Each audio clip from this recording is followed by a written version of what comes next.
Hello. Good afternoon, everyone. Welcome.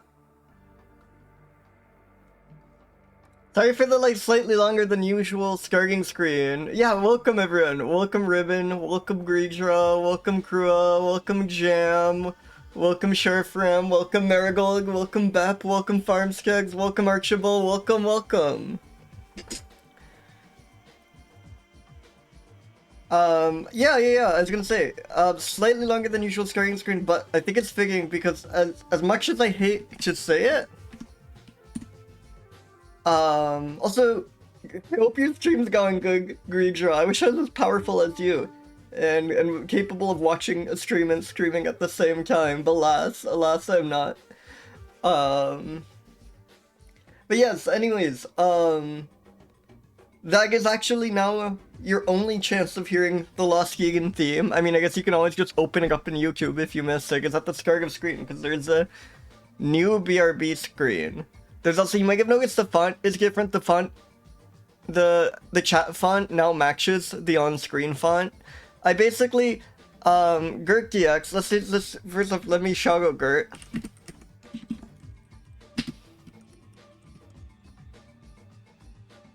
Oh no! Oh, I'm sorry to hear that, Greedra. But Gurt, for Holly's Make Anything Jam, made a design guide. Both about general design, but then also about specifically, yeah, huge one for the Baskerville lobby. But then also, just about stream layout design. And I can end up following everything to the letter. I mean, it's not like Gurt insists that you should. I think Gurt absolutely acknowledges that rules are meant to be broken and stuff. But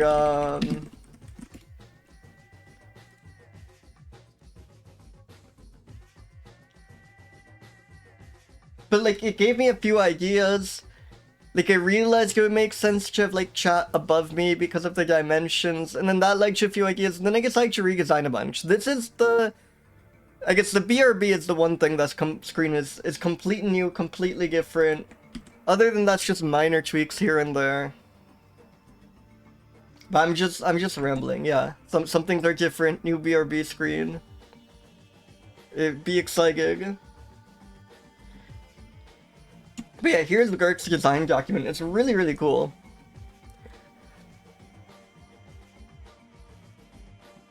Both as a reference thing, both as something to actually implement, but also just because I don't know, graphic design is really cool to read about. So I think it's kind of just interesting to reading, even if you don't think you're gonna practically apply anything, even if you're not out here designing anything. It's really neat. But yeah, I think that was it. Oh yeah, I mentioned this on social media. I mentioned this on Blue Sky, but I saw a rare bird, which is huge for me. I saw, let me get a picture. I saw it's now by far my rarest in terms of total and actual observations bird I've ever photographed.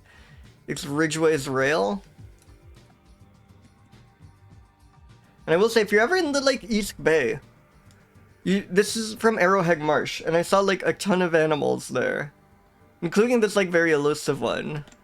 But let me see if I can get the other pics. Yeah, I love it. It's so strange. Look at those feet. Look, I know it's so dinosaur. Look at those look at that incredibly long toe. I can even register how long its toes were when I was seeing it the plain eye. But yeah, I recommend Arrowhead Marsh, and look up the tides. This is something I didn't realize until I make friends with a burger. If you want to see shorebirds, if you want to see animals that hang out on the beach and stuff, or if you're just really going to any coastal area and want to see birds, going at low tide is amazing, especially so at the marsh. But yeah, such a weird little creature. Yeah, rails are so strange. I think this is the first rail period I've seen that I know of. There's a lot of I think kooks are Like COOT, those are a relative of the rail that I see very, very often. Like, you see the American coot. Let me look up an image. Yeah, I probably have my own image, but you see this guy like everywhere here. And it's funny because like from a distance in water, it kind of just looks like a slightly weird duck. But then if you see it on its like legs, or the closer you look at it, the stranger it is, and the clearer it is like not actually a duck at all. Like it's a very different thing taxonomically. So I saw that. I also saw some like much less rare birds that I got like photos of that I'm quite happy with.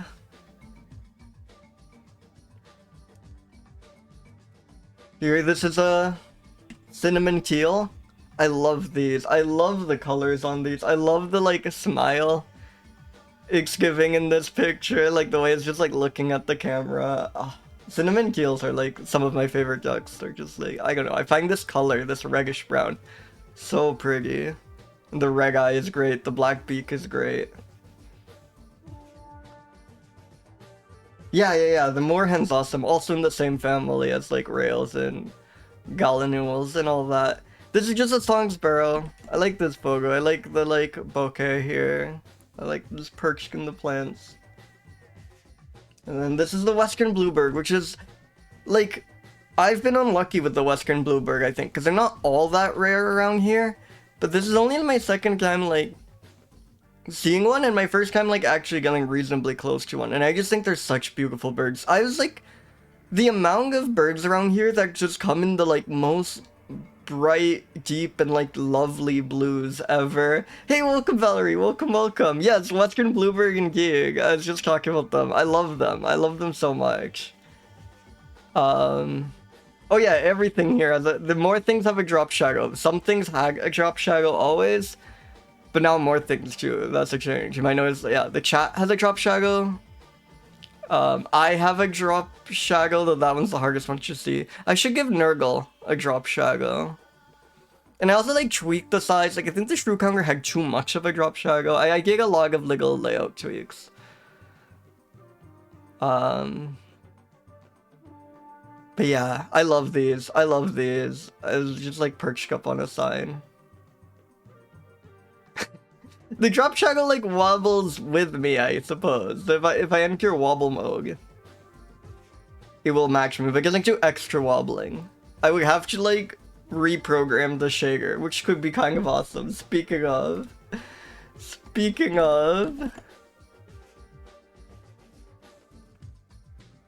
I should have a quick way of swapping to wobble mode, but I remember trying to look this up and kind of coming to the conclusion that it was just impossible. Or it would like involve doing something that would like probably cause a lot of problems with my setup. But there we go. I have entered wobble mode. Hell yeah.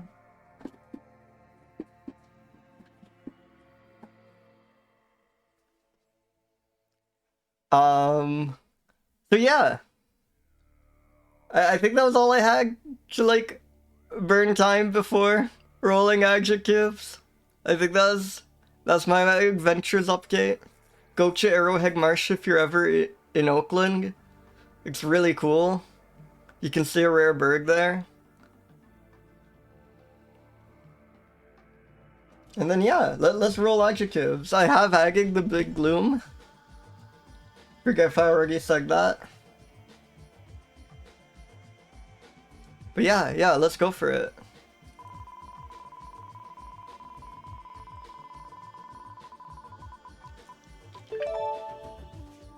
Obedient.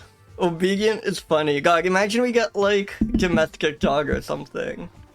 Domestic dog is up there in the number of categories it like maxes out, you know? One of the most like superlative creatures, I suppose. Hey, welcome Nimmerniman, welcome. And welcome Big Honeybug. Yes, I have Nurgle. Nurgle is my stream companion now. Wait, 1 second, let me try this. Let me do this live.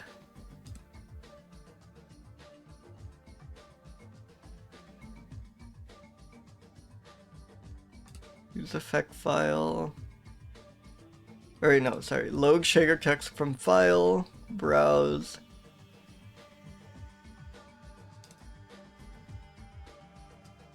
Okay, wait. Now Nurgle has the mysterious glow, which is not what I meant, but it's kind of awesome. I could just give Nurgle like an aura, just a glow instead. I can imagine I do something like this. That's kind of awesome. Wait, yeah, I have an idea. Okay, I was gonna give Nurgle. I was gonna give like Nurgle a drop shadow, but I think this is way better. Hey, welcome Lillian.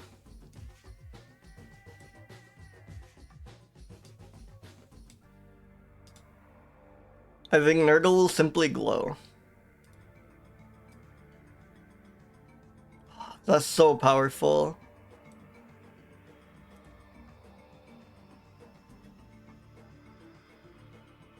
Yes.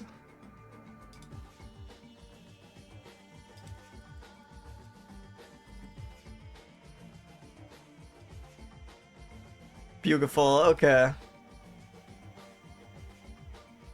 Yeah. The manga stream was the like only stream I've done on this channel that's like not a mammal reviewing stream. It was cool. It was cool. I should do more variety. Yeah, Nurgle Nurgle is incredibly powerful.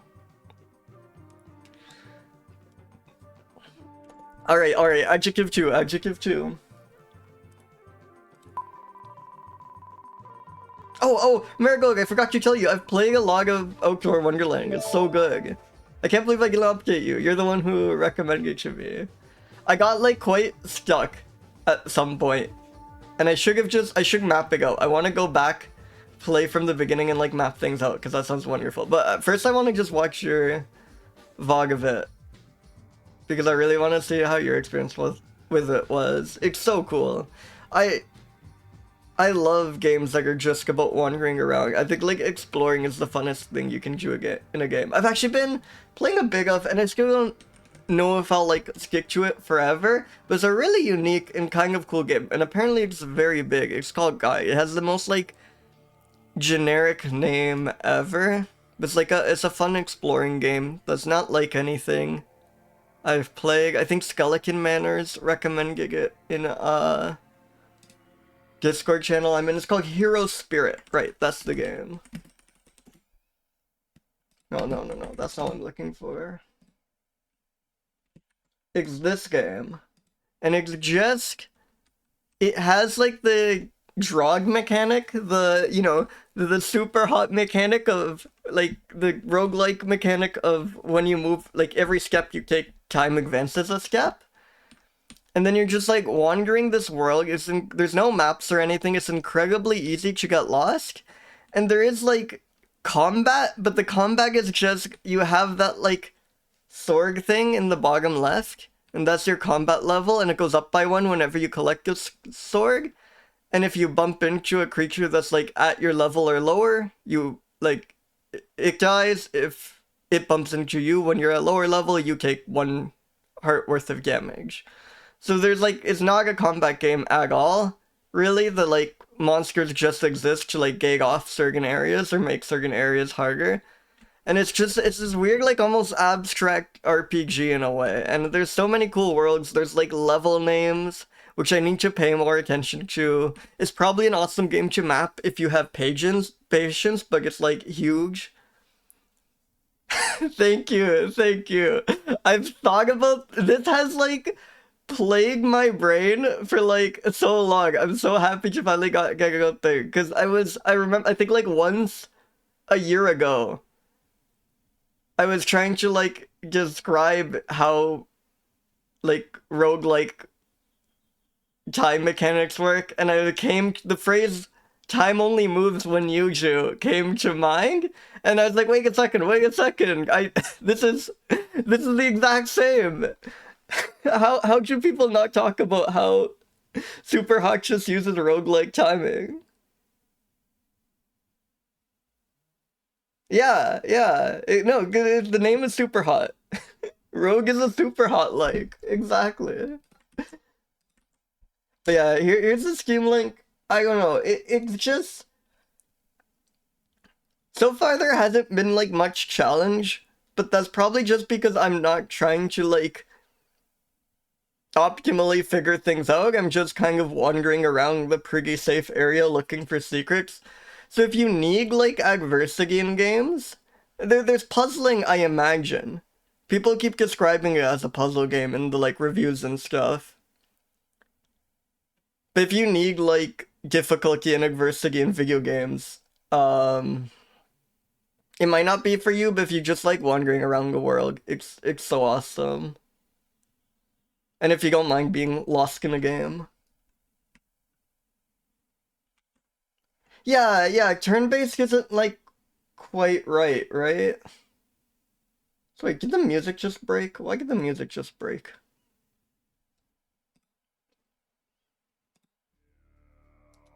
There we go. But yeah, Hero Spirit. Fun game.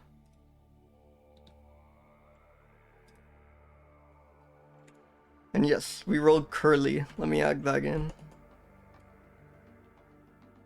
Yeah, exactly. Turn-based to me is like a descriptor of like combat. Like the problem is people just talk about turn-based versus real-time combat too much. So if you use turn-based, even if you say something like turn-based movement or something, I think what comes to mind is, yeah, exactly, like turn-based combat. Like turn-based movement is just like a considerably rare mechanic, I guess. And it's like kind of weird to describe them as turns, even though it's exactly what they are. Look outside. Okay, wait, I will check this out. Your game recommendations. You have a good track record of game recommendations, so I will add this to the list. Or I guess thing recommendations in general.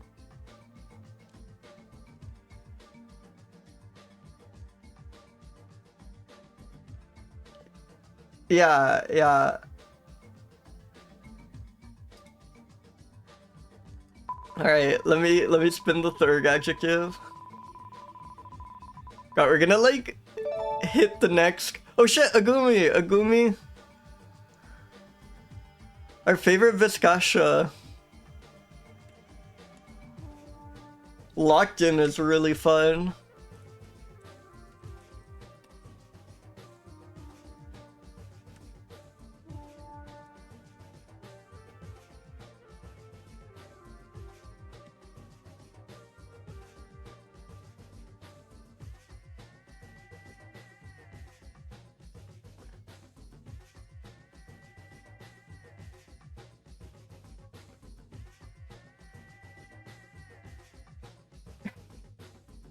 Yeah. No, I hope we get some locked-in Rogans. I am struggling here.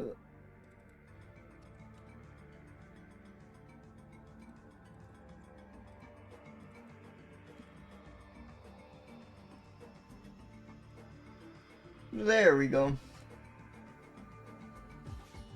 And now adjective 4.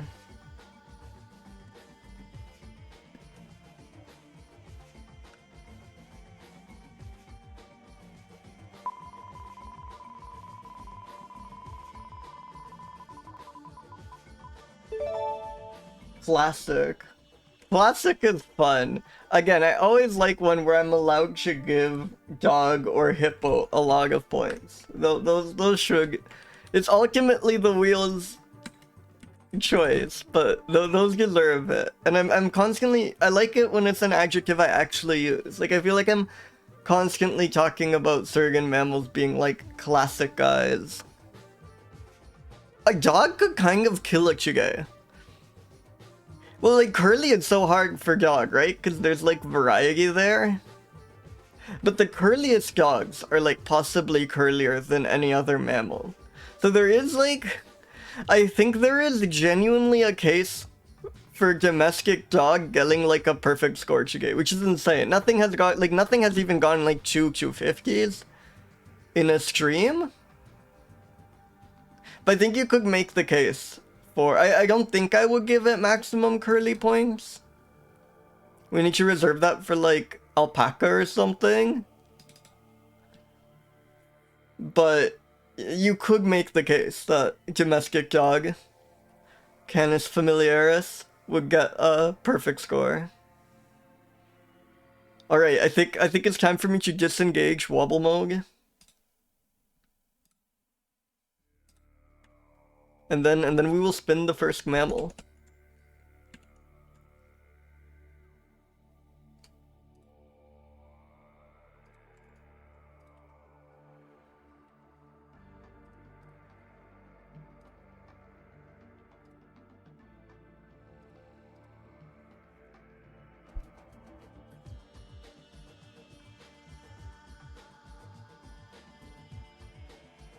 Yeah, I'm back.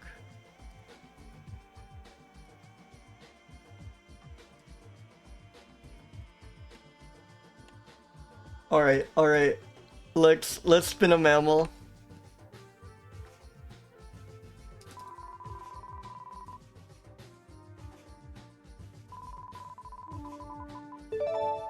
Oh, we have a mouse? We have the Bodega mouse. I'm at like 211 out of 250 back right now.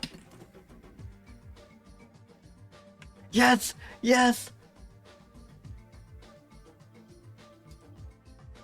The little Indian field mouse.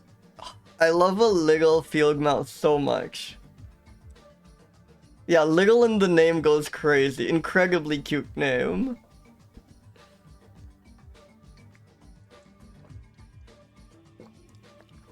Prince, okay, just like teeth information, but its range is all of India, so presumably, there's at least one photo of this. Oh my god, what a little creature. What a little creature. Oh my god, yes, young one, tiny ingig. Are there any CC images? Oh, yes. Yes! Yes!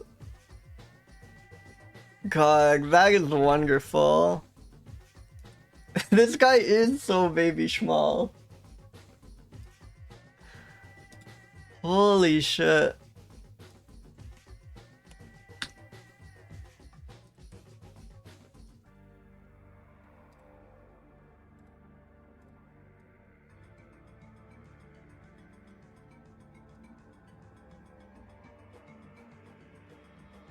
And this image is by Ansel BR.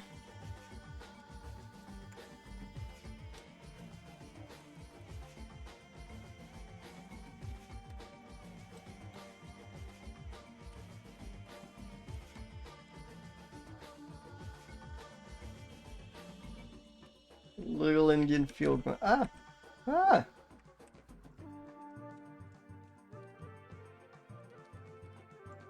There we go.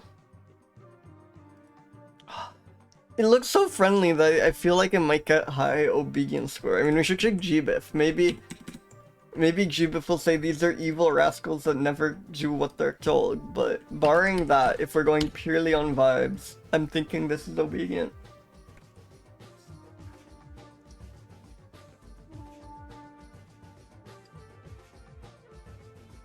God, they're so cute.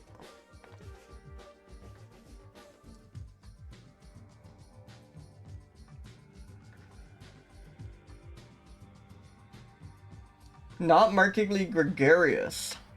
Does that cut into their obedience score? I don't know. I feel...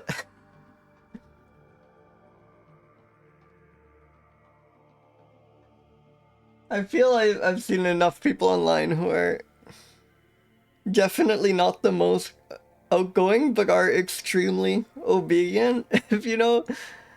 Hey, welcome, Derby. Welcome.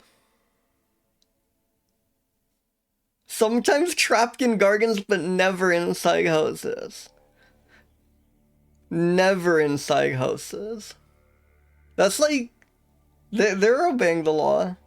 Yeah, they love describing animals as gregarious. There's some like really good adjectives that they like insist on using in zoology. One of the smallest mice? I guess it's like 5 to 6 centimeters, like a couple inches. Still, like one of the smallest. I guess one of the smallest, probably in the genus Mus, like one of the smallest true mice, or typical mice, or whatever it's called.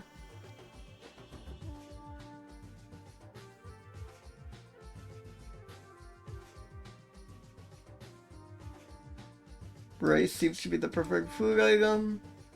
Yeah, mostly just eats plants. I think it doesn't break into your house. It mostly just eats plants. It does break into your garden, so I guess a few points are docked for that. But I'm still thinking this is an obedient mouse. Curly is tough because like most mammals aren't curly at all. So do we like grade on a curve? Because I sort of think somehow just in like shape and vibe, this thing is more curly than the typical mammal. But on like an objective level, it's barely curly at all. I think we can kind of grade relatively. It does look quite locked in on this image. It looks incredibly focused. Well, to me, I'm not familiar with this creature, but it seems like a very plentiful mouse across all of India. It's not like the default one. The Wikipedia article's kind of too short for me to believe this is a true classic, and I bet there are like a ton of mice that can be kind of found throughout this range. It's gotta be there are a lot of images on it actually. It's gotta sort of be a classic. One of the smallest mice enters gardens but never houses.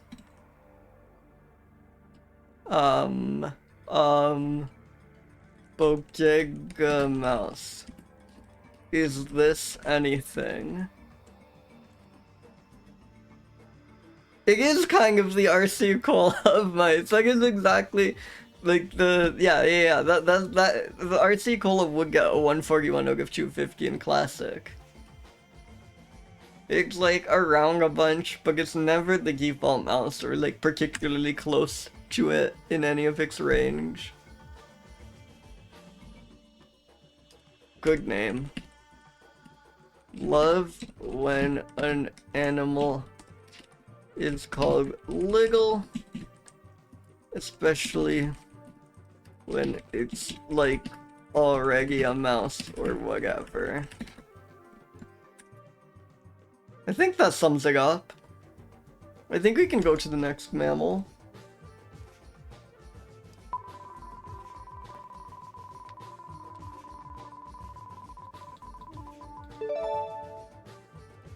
Oh god, the paradoxical something-toothed mouse. Or the Nicaraguan harvest mouse. Again, you can't call it Paradoxus and then just have it be the Nicaraguan harvest mouse with no explanation. No observations. Presumably nocturnal. Data deficient on IUCN.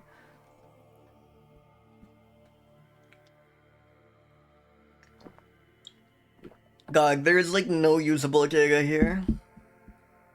What am I supposed to do with this?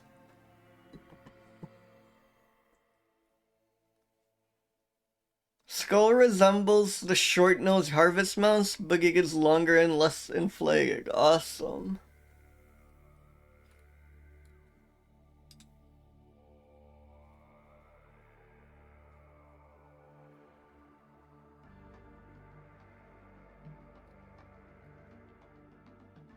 The singing mice are so awesome. It's 221 in this image.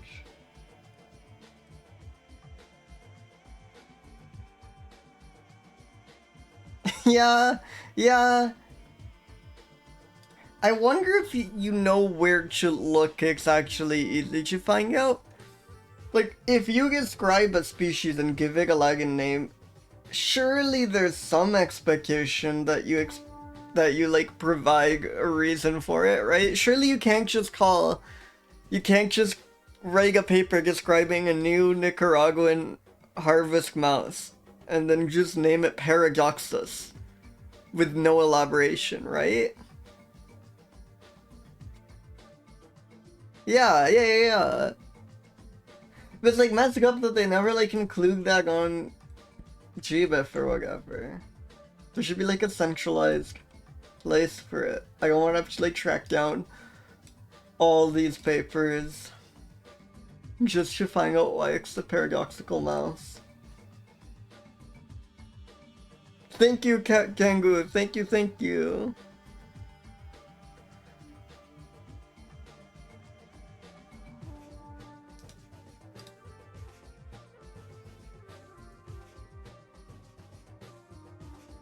One second, let me just get this out of here and this out of here. There we go.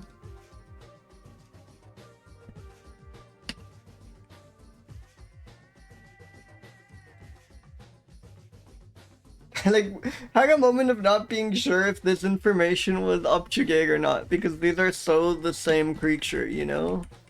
I guess the other one was like much less obscure, but you know.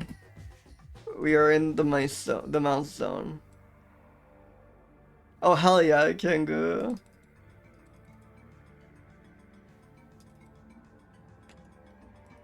Obedient. I feel a harvest mouse. It's too mysterious and paradoxical. Hey, thank you for the follow. Welcome. It's too mysterious and paradoxical for me to think it's obedient. I think if it was like cooperative with us, we would know more. Hazel! Welcome in. Welcome.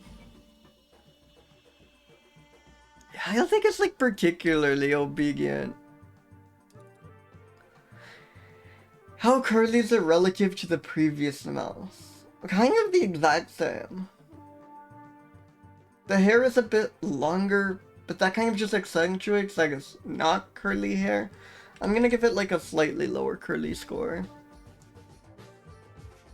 Yeah. Well, that was about the previous mouse. Though it is understandably... I should just clear up the notes in a minute. But yeah. No, this one we know nothing about. This is the mouse that they have nothing to tell us about, except that its skull resembles the short-nosed harvest mouse, but is longer and less inflated. This one is not locked in. This one is daydreaming, clearly. And then, yeah, no, way too obscure. I'm sorry, this is not a classic mouse. Why is it called Paradoxus? You've gotta stop doing this. You need to explain your work.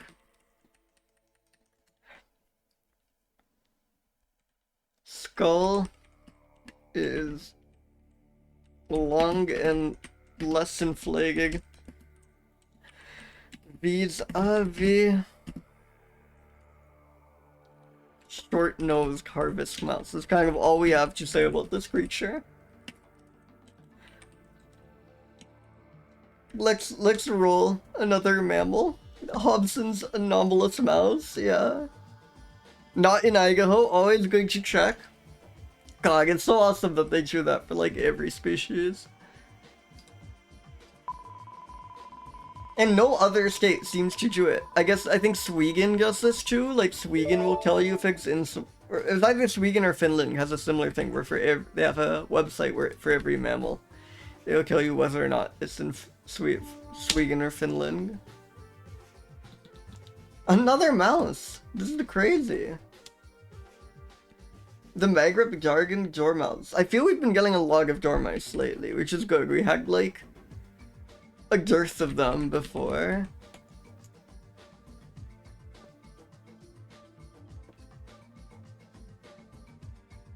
Hey, welcome Skeleton Witch. Welcome. God. It is definitely a monster. I hope we have images of this one. Ooh, new source. Nope, file not found. We got owned. Yes! Yes! Oh, that is good. Yeah, mouse catch-up gate. Exactly. Here's where we get all the mice out of the way.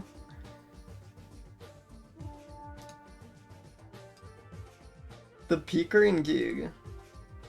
I really like this image. When is it taken? 2024. I really want to know how this image was taken. This looks, I don't know. This image is so mysterious to me. Hey, welcome Austral Psychic. Yeah, Dormouse is always huge. It's also definitely not in a garden. Maybe like a rock garden or something. Welcome board fan. This is such a good image, but like, I know, is anyone else like confused about the medium? It looks like this is like physically printed out on some material and then scanned, right? I'm not crazy. Like, look at those fringes.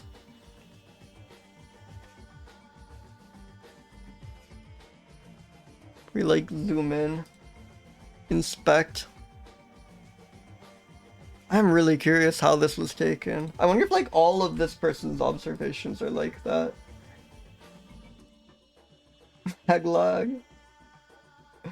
No, they're mostly like normal, very good photos. That makes me so much more curious.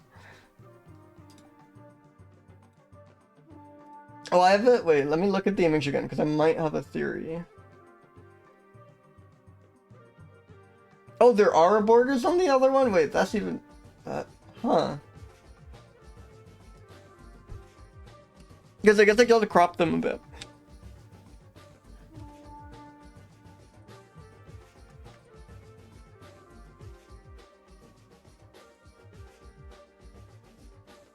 Oh, let's see.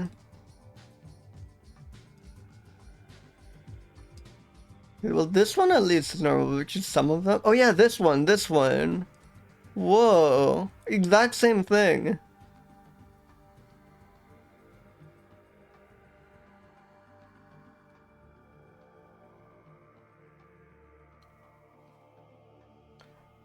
I'm so curious. Is this like on film?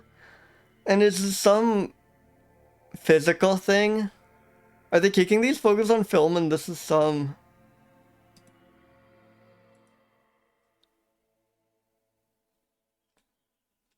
Yeah, this one too.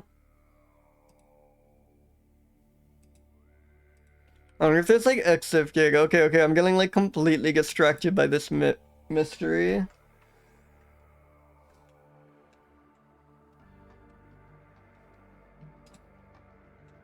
Oh, but I think I can only see EXIF gig if I'm logged in.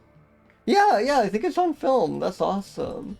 But like, there's also like grain to this image that would make sense if it's film. That's why the first thing I wanted to know was like what gig was observed, because I was half expecting this to be like 1981 or something. That's quite awesome. Right, let's get this out of here.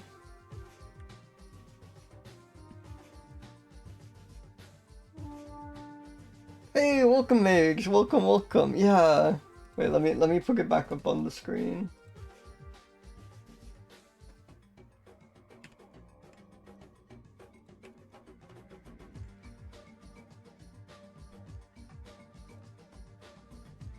God. Awesome creature.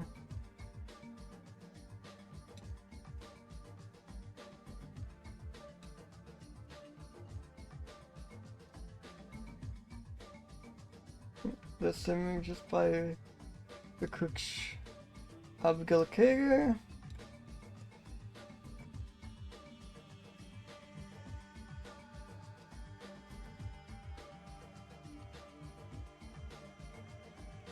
Yeah.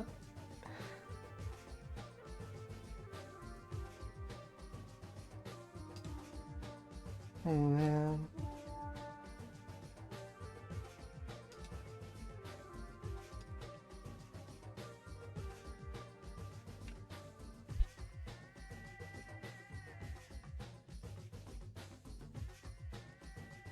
Okay, we should read about it, but this thing looks obedient as hell. This thing looks so wary.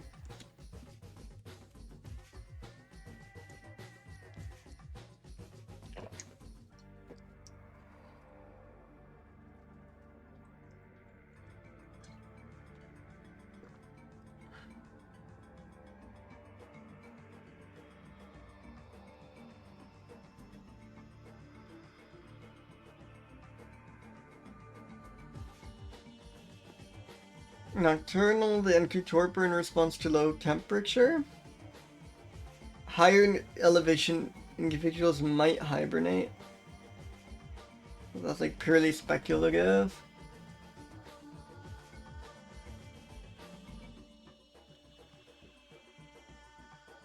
Ah, look at the awesome thickets they live among. They live in heath, mock privet, pistachio, myrtle, and Mediterranean fan palm.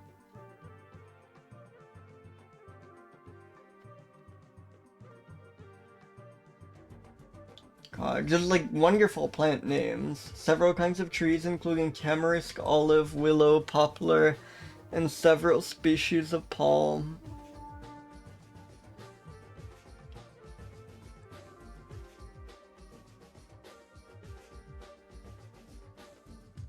Likely consumes chicken eggs?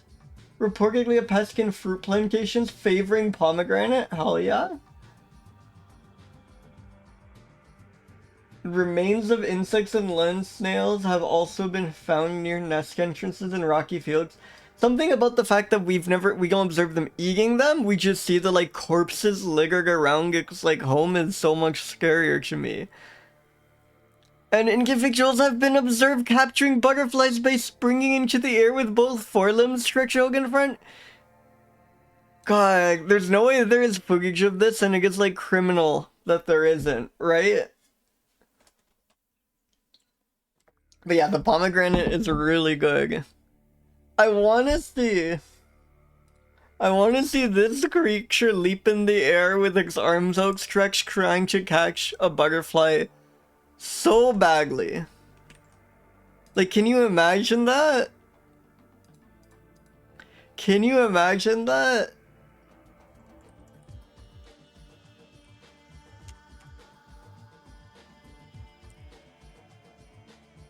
No, these are other Jormice. I don't think there's even any footage. All Jormouse species. This is either like AI generated, in which case it's like shit and I hate it, or it's like someone's just genuinely made this slideshow and then it's the coolest thing ever. These transition effects look human to me, and then this layout looks human. I really hope this was handcrafted.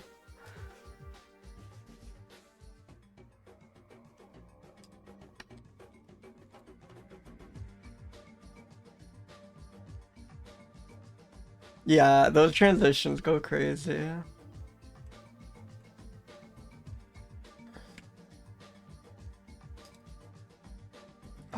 I think it's kind of a rapscallion. Like, again, it looks so obedient, but then it like litters its homes with the remains of its enemies, and it like leaps in the air trying to capture butterflies.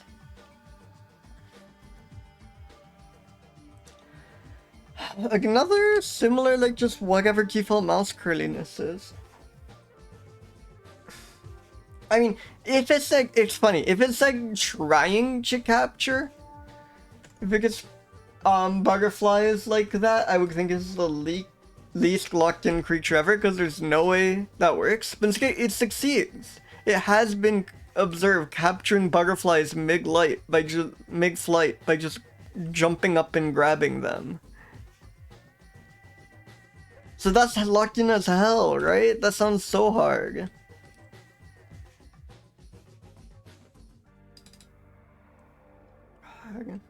Oh wait, let me update the common name. Of course, is the Maghreb for Gargan Dormouse. It is floating. This feels more classic than the other obscure things, but still not really classic. Too obscure. Keeps up with its arms outstretched, hatch butterflies.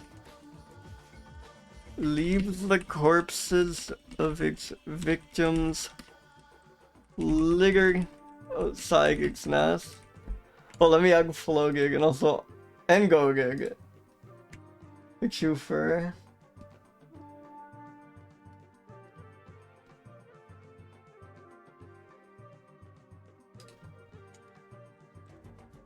Whoa, adjacent Greedra submissions.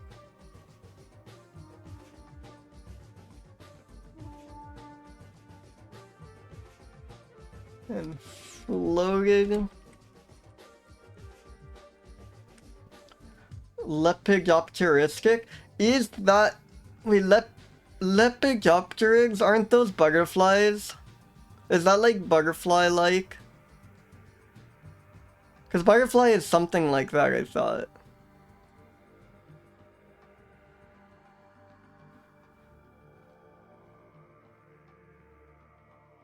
Yeah, see you, Kangoos. Thank you for stopping by.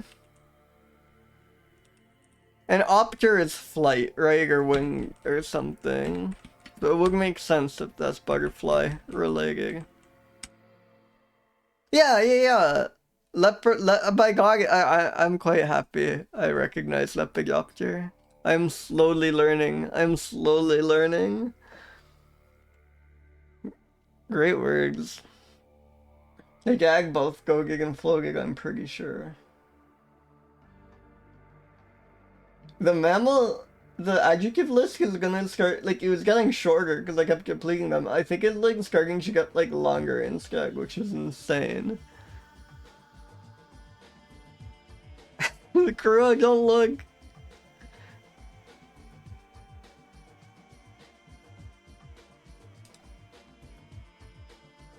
Alright. Wait, can we...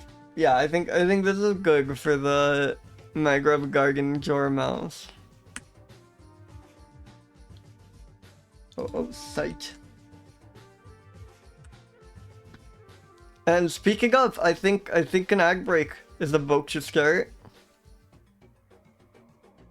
So I will see you all in like 4-ish minutes. Yeah, I love the Maghreb Gargan mouse. Alright, see ya.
Hey, welcome back everyone. Welcome, welcome.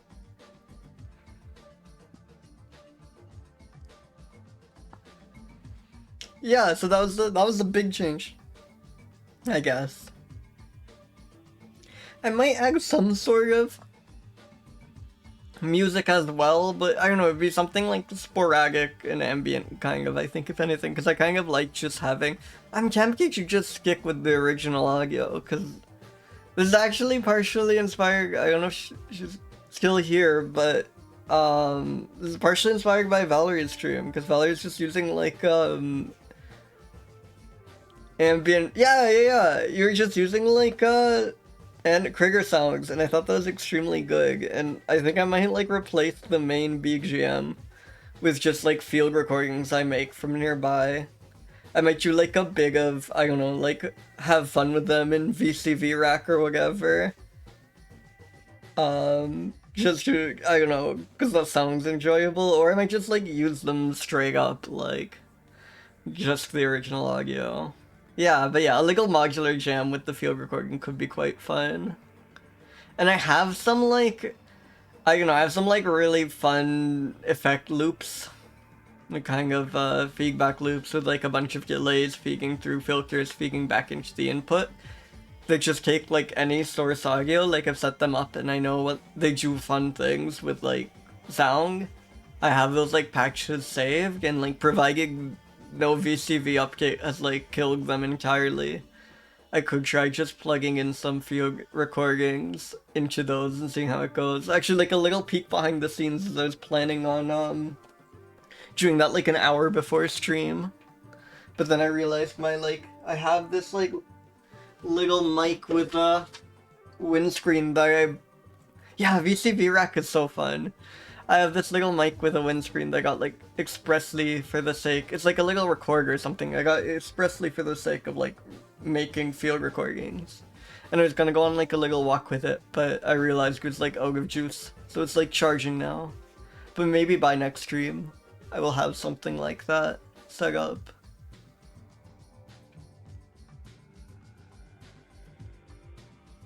But yeah, let's spin a mammal.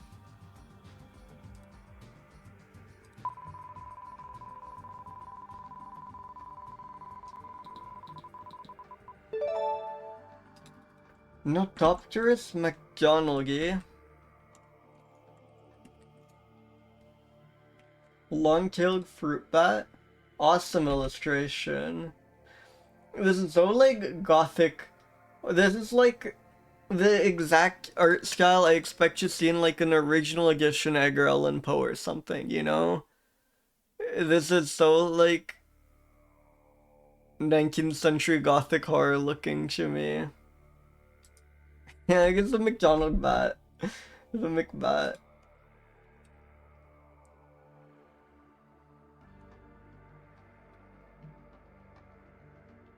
Directed by exploitation and disturbance of roosting caves, hunting, and tourism. Hey, welcome Josephine, welcome. Oh, many photos. Man, I kind of want to go caving. Oh, caving is so scary, but I bet you can do completely safe caving if you like don't crawl into anything narrow and go when it's not gonna rain. But caves are some of the coolest spaces to me. Like, you've like looking up and seeing this is kind of awesome. I've like been in a few caves, but not in a while.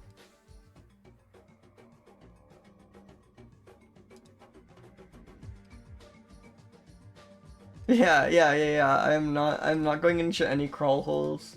I think like as soon as I reach something where I can't like fit by where I have to go on all fours, I am like not going any further. Exactly. Like if I just have to crouch under like if I just have to crouch a little, that's fine. I am not, my ass is not crawling. Like gothic. Let me add that. Yeah, the back colonies look so cozy.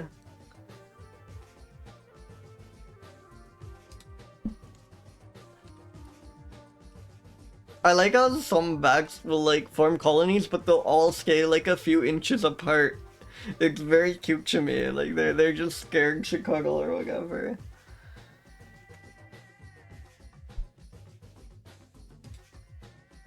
But these ones are not afraid.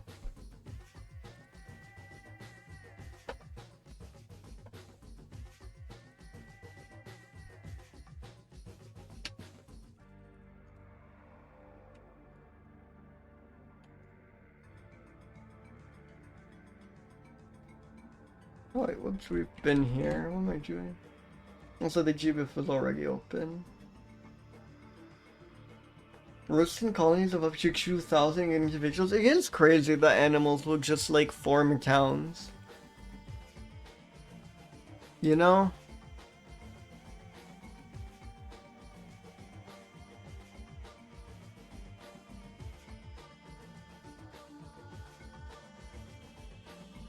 Two of the 5 known caves. This keeps happening with bags. It is fucked up that this bag is known from only 5 caves. Two of which are in the suburbs. It is quite tolerant of disturbance. And just hang out in secondary habitats.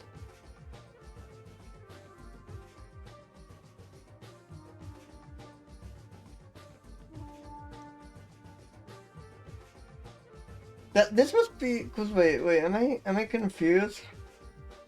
Okay, no, let's get vulnerable, because I was gonna say, this thing exists in 5 caves? And it's like threatened by 100 things. Roost disturbance, hunting, vandalism, guano mining, recreation, tourism, and quarrying. And it's hunting for consumption at one of its 5 caves.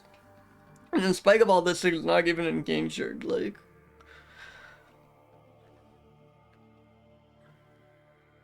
They compete with moths. This is the crew's arrival. Well, they share resources. I shouldn't be speaking in such a, like... No, they share, it's chill.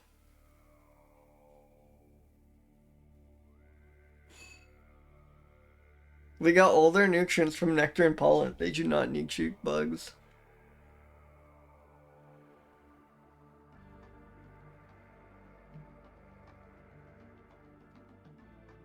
Yeah, I'm sorry, Shuza.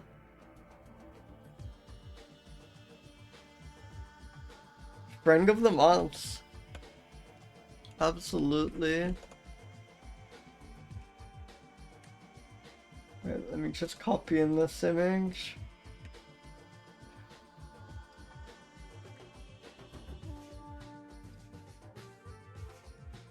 Because if we scale this image down, it's probably gonna be like... Well, we could do something like this. I think that's good. And this image is by Dominique Maximilian Ramique.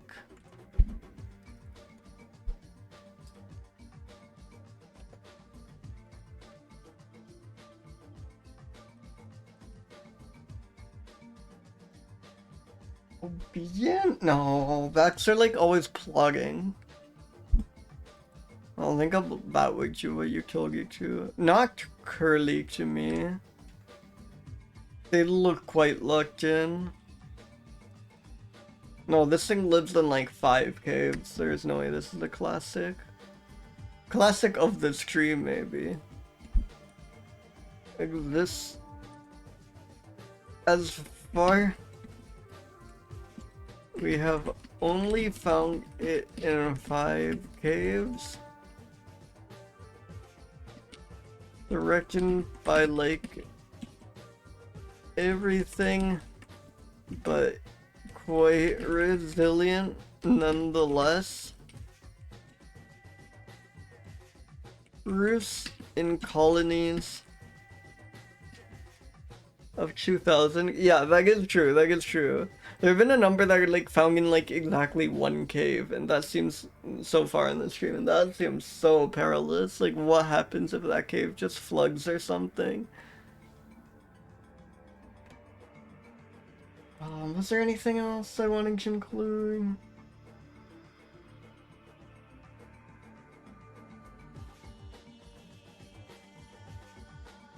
It gets all its nutrients from flowers. That's quite good.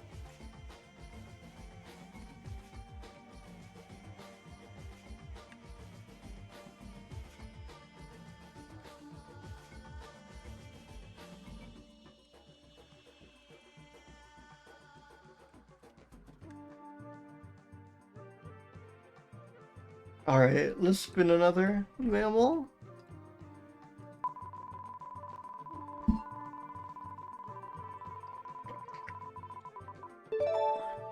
Marmota monax! We have a marmot. We have monax. Marmota monax is also just so fun to say. Oh! Oh, we don't just have... It's crazy. I was wondering recently, like, it's weird that we get so many gophers and not really any groundhogs. I had no clue that it wasn't just that there's just the groundhog. This isn't like a type of guy. This is just a guy. That's the groundhog. Holy shit. Most individually famous squirrel, possibly. Like, fox squirrels, eastern greys, those are more common. But a lot of people don't know the distinction. Everyone knows groundhog. Is this the first mammal we've gotten with its own day? Yeah, of day fame. There's no polar bear day. Yeah, woodchuck being groundhog, I also had no clue. Also, wait, can we take a moment to appreciate the names? Ground pig, whistle pig, the whistler, thickwood badger, Canada marmot, monax, monarch, weenusk, regmonk, land beaver, and syphla. Wait. I'm gonna take an unprecedented move. I'm gonna take an monax is a species name, which I don't know if that answers more or fewer questions. Did you all know there's just the groundhog? It's not like a type of thing, there is just the one? That's crazy to me.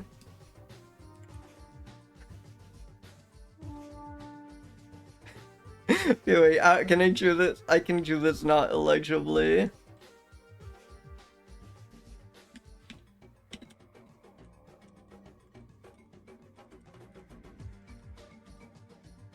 First, let's get these out of here.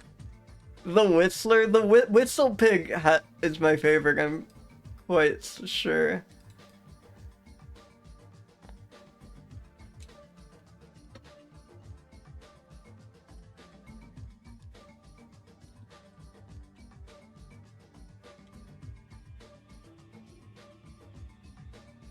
If I just widen this. Whoa, what just happened? Oh, I set the font size to 2 is what just happened. Oh yeah, this is awesome, this is awesome. I think I've solved it,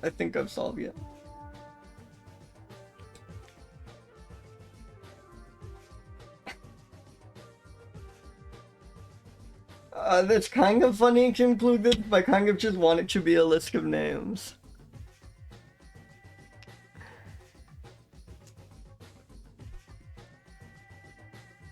Yeah, I guess I have no idea what groundhog vocalization sound like. It is delightful though. And let's update that. Holy shit, legendary creature right here. This extremely high classic score coming up. Okay, there's gonna be so many groundhog images.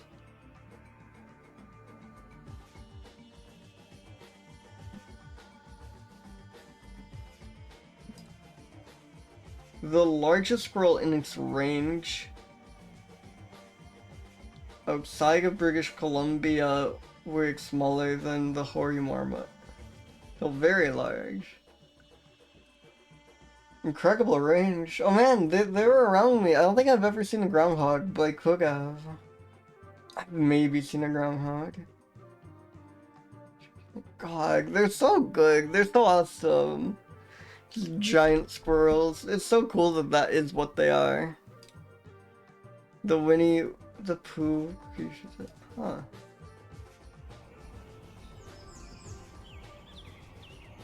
God, look at Cutie. They're such goofy creatures. They're so cartoon character to me.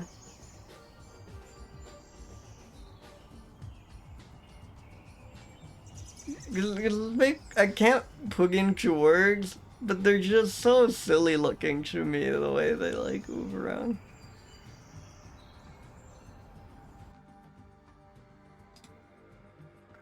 Awesome. Yes! Yes! They're playing. Look at it hanging from the rafters. Holy shit.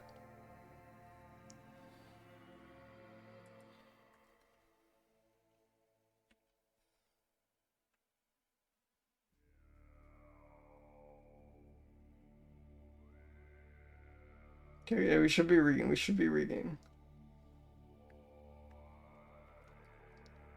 May hide when they see, smell, or hear an observer. The social biology is poorly studied. Despite their heavy bodied appearance, they're accomplished swimmers. They are prize-winning swimmers.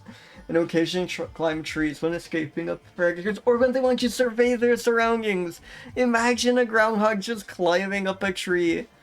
And, oh, enjoy your meal. Thank you, Big Honeybug. Imagine seeing a groundhog just climb up a tree and survey its surroundings. Can we hear the whistling? Groundhog whistling. Angry groundhog whistling. This is what I'm here for. Look at that resolution. That's beautiful.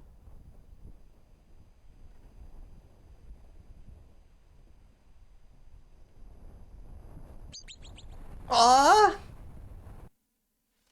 That's pretty good. That is a bird. That's like not at all expected. That is so much cuter. Yeah, okay, there is one. Nature unfiltered. They're not afraid to show us groundhog whistling.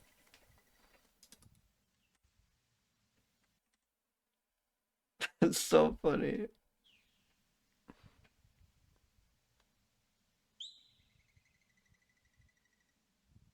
That is the cutest sound. Whistle pig. What a delightful name. Yes.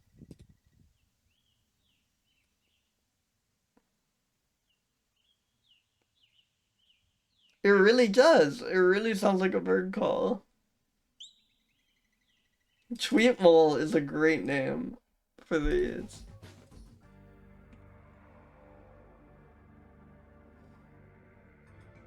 Excellent burrowers, using burrows for sleeping, rearing young, and hibernating.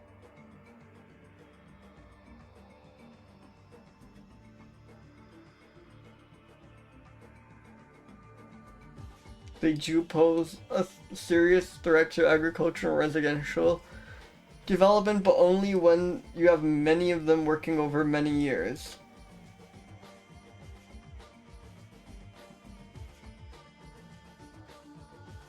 And yeah, other animals will move into abandoned groundhog dwellings. God, this image is unreal. Welcome, A Square. Welcome, welcome.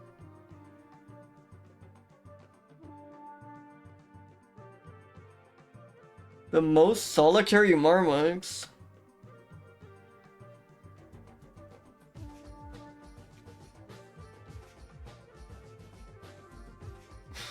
Yeah, we'll find out. Yeah, I'm with you, Shizofine, I'm with you.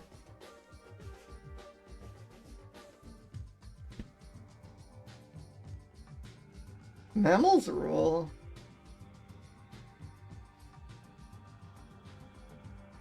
Hey, badgers eating ground. I know the whole thing with the badgers is that they like consume crazy prey, but it's messed up that badgers eat groundhogs.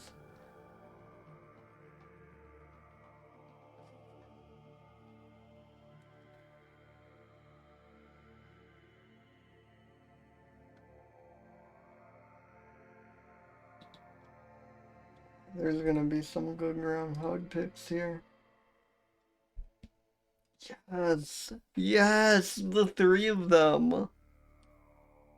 Oh my god. Oh! Oh! Cute! That's a really good picture. Most solitary marmots my ass. That was extremely cute. Right? Welcome in Kuna.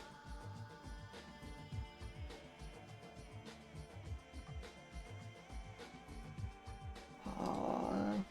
The albino one. Yes! Yes!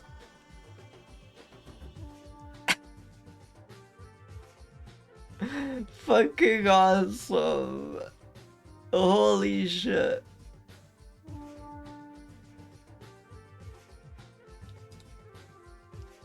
They're so good.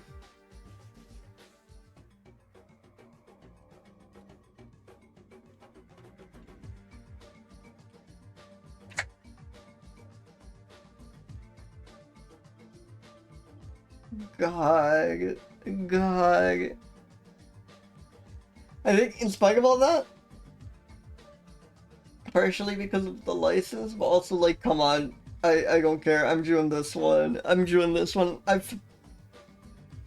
I mean, what is there to say?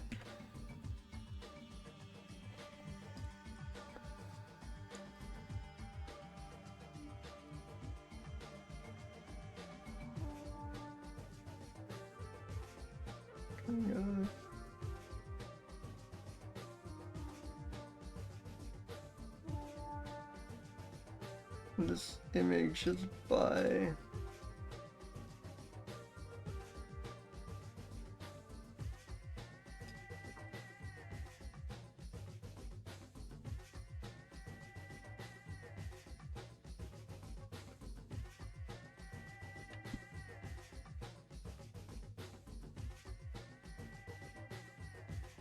Pearl Street 82. Let's see what GBIF has to say. I mean, what's there to say?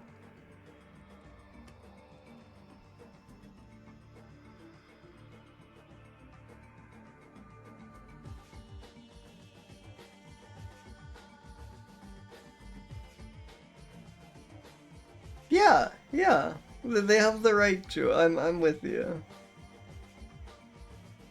Relatively simple burrows.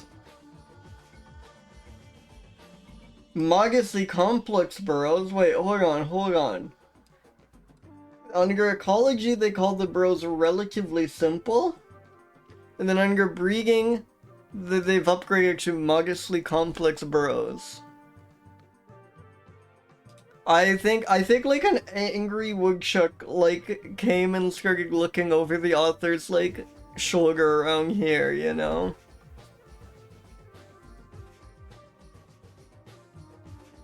They like firmly got upgraded between here and here.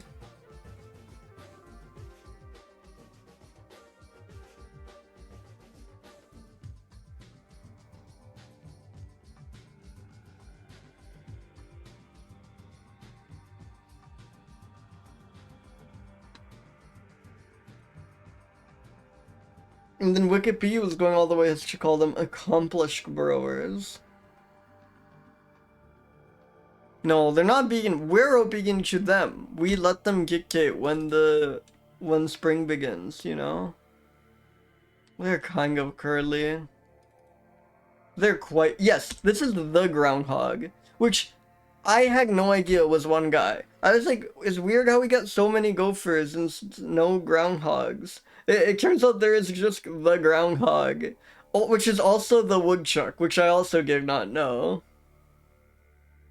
Wait, how did woodchuck not make it on this list?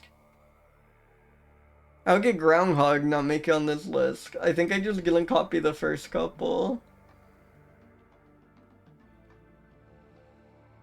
Yeah, I guess they put groundhog and woodchuck up here, and then they list the other names down here. Those deserve mention.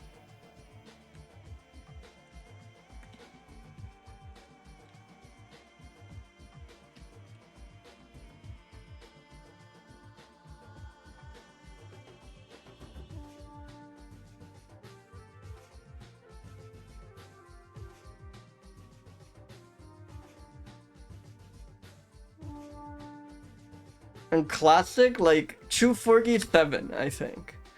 We need, like, you know, 250 is, like, dog and cat. 249 is, like, horse, maybe. Horse might be 250. But, you know, there's, like, rhino, hippo, lion, goat. There's, like, yeah. It's very, extremely classic, but it's not like a 250, you know?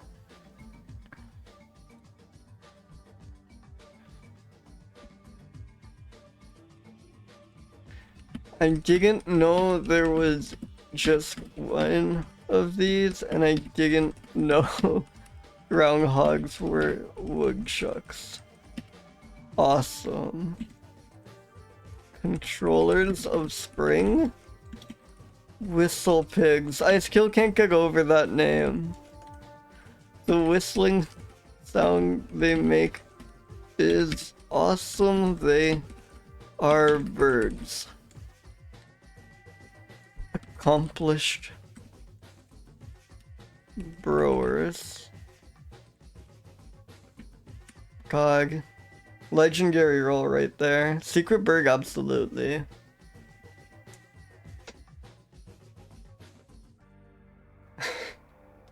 Yeah. Wow.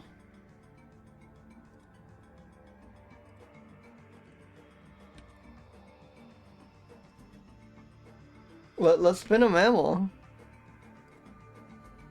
That's the most iconic animal in like a while. Maybe since the like big cat frenzy.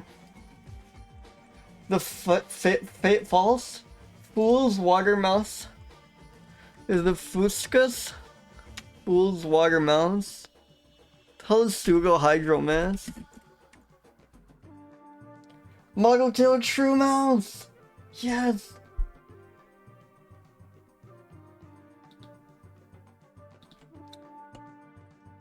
No Fogos though. Welcome Xavier. Not a shrew even by our inclusive criteria, unfortunately. It's just a shrew-like mouse. It's like as close as you can get without qualifying. I'm sorry. Whoa, I'm sorry. I'm sorry.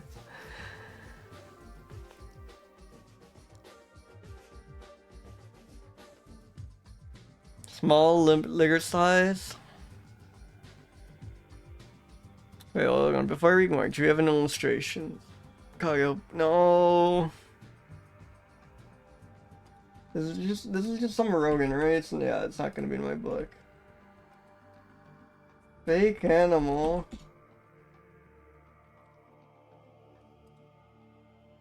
Oh? Good, we might have like horrible dry goat specimens. Figures and cables.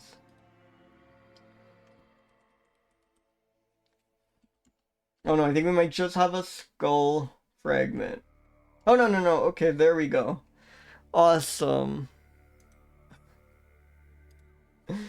Jesus. Okay, let's read about this mouse. We are really going mouse mode today. It is mouse catch-up game, gig. I know. It might be better that way, to be honest, given XK. Eats butterflies and moths. And fewer beagles and worms. I think I'd prefer eating butterflies and moths if I was a shrew mouse. Beagles and worms. I think it's doing quite well for itself. Yeah, sorry, Kura. A lot of like moth eaters and stuff today.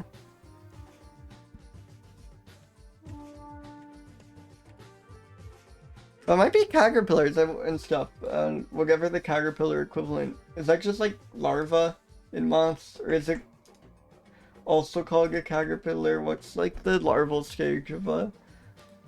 Is that a nymph? I never know when it's a nymph. What's the larval stage of a caterpillar?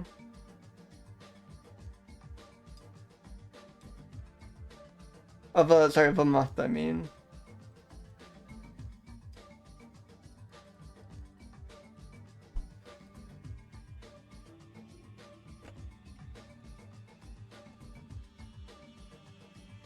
Modeled-tailored shrew mouse.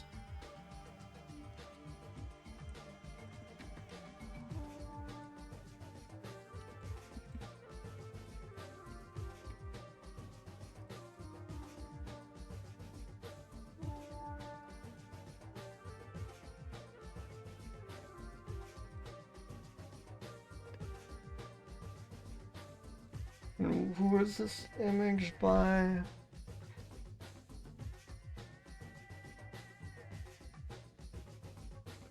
I'm guessing just the authors. So Helgen and Helgen.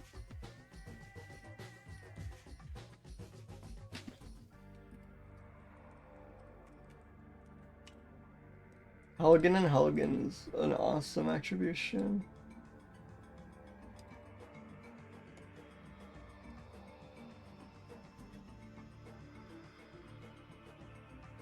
Again, I think we know more about them if they're obedient. They do not look very curly at all. No, nor do they look particularly locked in, and they're certainly not classic, I hate to say. They eat butterflies and moths primarily, unlike their cousins. Yeah, this one does kind of just suck. I mean, I'm glad it's described as a shrew, but it really doesn't seem shrewish at all. Fools. Water mouse. Yeah, yeah.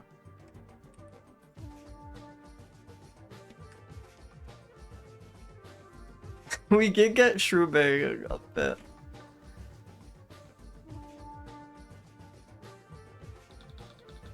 Alright, let's spin another mammal.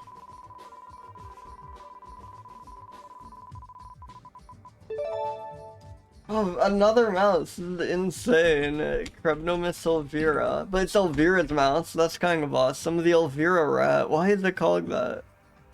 Is Elvira just a name and not like Elvira's the goth woman, right? I'm not confused about that. Yeah. Yeah, this is Elvira. Well, the Elvira rag is quite exciting. It is found only in the eastern Ghats. This is one mountain range.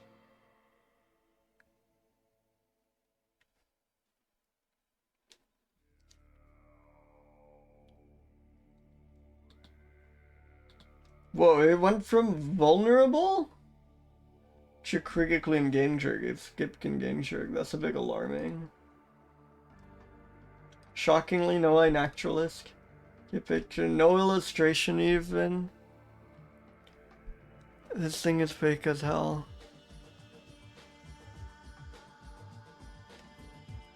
Still only represented by few specimens from region of the type locality.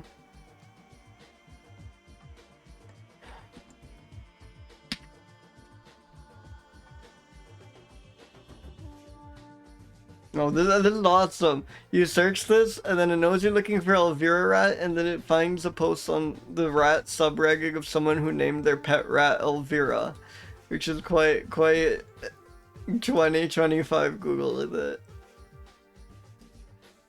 No, zero chance. Wait. Oh no, we do have a like really good illustration. What the hell?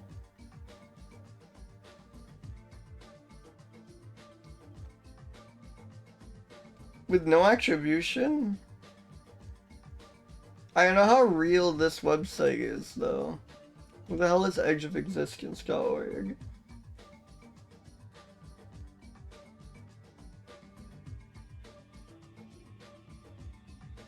I mean, this kind of looks real, maybe?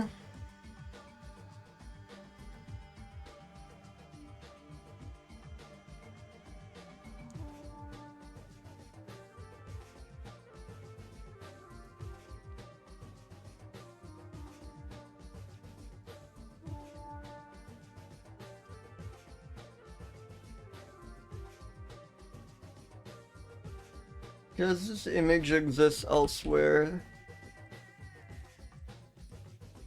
on the internet.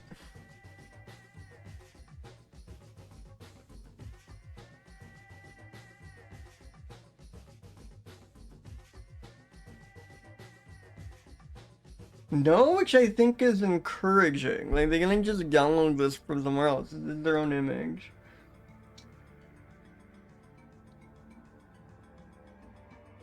Yeah, no, this does look quite real. I was just wondering if this could be some like really small organization that just Google image search mouse and put the first thing that came up. But no, I think they did actually source their own image of this rat, which is quite impressive. Like, I'm sure, yeah, this doesn't look like AI generated to me or anything. It's more just, I don't know if this was actually... It looked like something that like one intern might... It looked like it could be something that like an intern quickly put together and use whatever image they could find for it. But no, I do think it is actually quite real. I think I was wrong and unfair in hesitating. Image by... Let's go with the suggested citation, I guess, because it doesn't attribute the image in particular to anyone.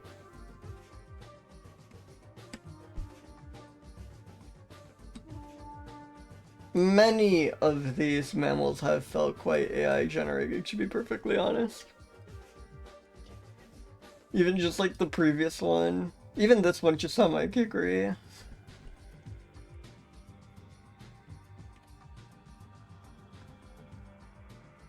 Okay, but awesome. We have like an entire PDF to read about this.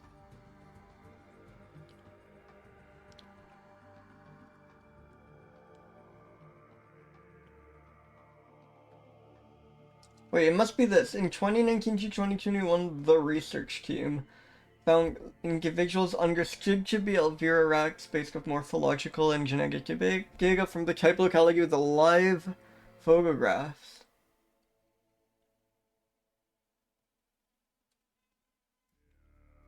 And this is cited from Brown Kumar personal communication. Oh my god, we're getting in the weeds. But then maybe this is who I should attribute? This is awesome. They like emailed someone who sent them this photo, I'm pretty sure. But Brown Kumar is one of the listed people. Personal correspondent. Yeah, I was getting Reggie. I was getting ready to like Photoshop Elvira's face onto a rat or something. It was gonna be kind of awesome, but unfortunately I found a really cute image of the rat, so I actually go with that instead.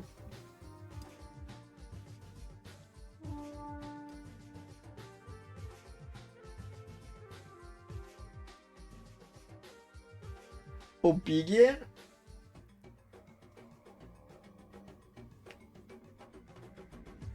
Well, we have a whole PDF to read.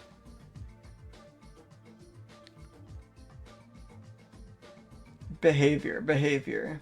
Unknown. Because it was not studied. They were trapped in rocky areas. They hide inside the rock holes.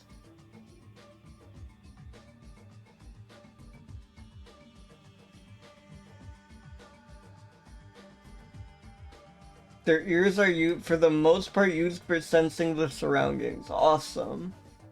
Never would give a guess.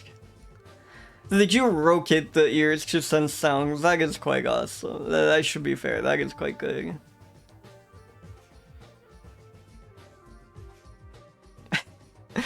B. Kumar directly observed the elvira rat licking hind foot and then using its wet hind foot just got grooming the body for whiskers, scales, and genitalia. Awesome. They try to groom on the highest rock slope. I guess so nothing can sneak up on them. That's quite smart. While sleeping, both the forehands and hindfoots are inside the body? Surely that just means like position inside, like under the body and not splayed out, right? They're not like retracting their limbs inside their body, right? This is not an ability of Rex, is it? Rex do not have retractable limbs, I hope.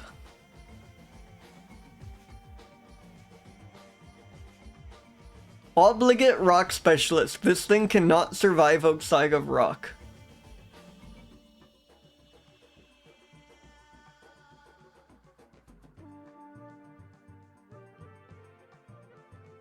Yeah, or just like something kind of hastily typed or something. Okay, what are they threatened by? Forest fires high, cattle grazing critical, plantations high, roadkill high, roving diseases critical, chemical pollution unknown, logging high, climate change unknown. Massively threatened by cows. Wait, let me... No, I think... I do this. There we go, there we go. Sorry about that. This should be more legible. Responsible skate. Okay. Well, they have the whole plan. They have the whole plan for saving the elvira rat. This is quite awesome. This is like one of the most detailed documents I've had on a single creature, and it's on the fucking elvira rat that doesn't even have a like GBIF illustration because it's too obscure. Yeah, I think that's right.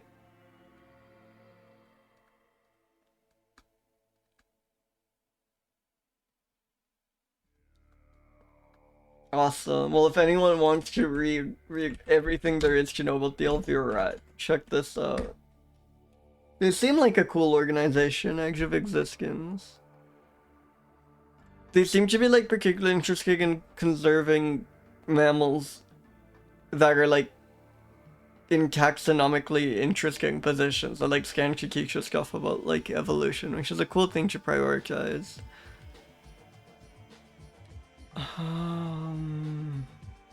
No, I think if they were a vegan, they'd stop dying. They'd listen to our pleas to like stop being killed by everything. They're quite curly though.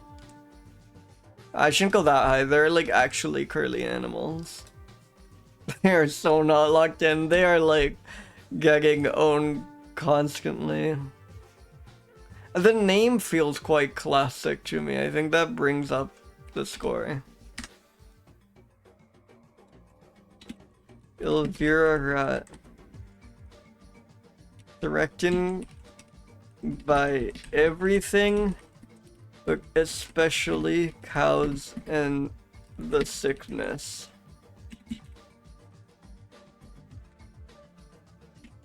Incredibly detailed report about these guys. Yeah. Some comment here. Name makes you think of the boobs woman. Yeah. I think that's quite good for the elvira rat.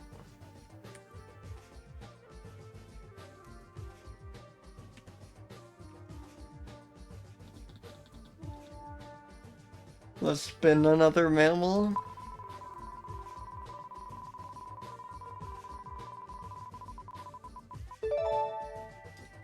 Neodon juldaschi. The Juniper Vole, delightful name. I love voles. Please have a picture. No. No, man. Well, one treatment is not good. No illustration. We are in obscure rodent hell. This is insane. The stream is gonna kill me. The wheel wants me dead.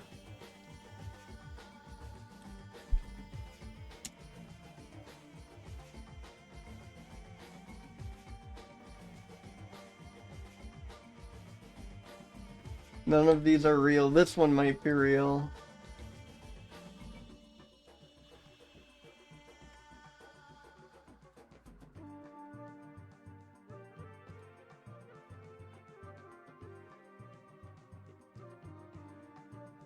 Can anyone make out royal? No. What?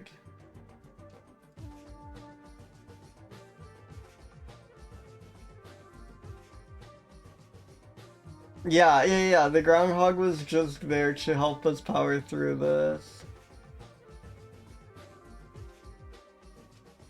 Why are these figures unlabeled? The figures are never. Can I switch view? What the hell?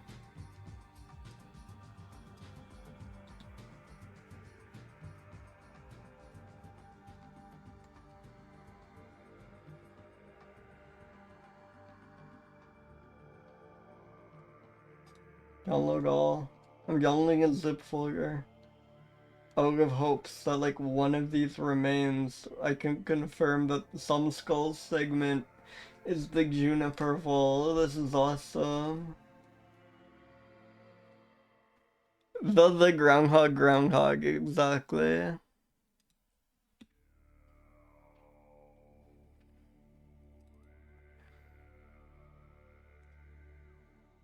Oh, this is awesome. Okay.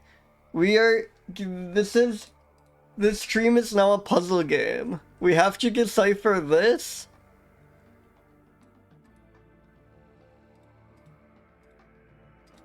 To determine if... God, can I even, like, load a TIFF file in OBS? I don't think so. No. Awesome.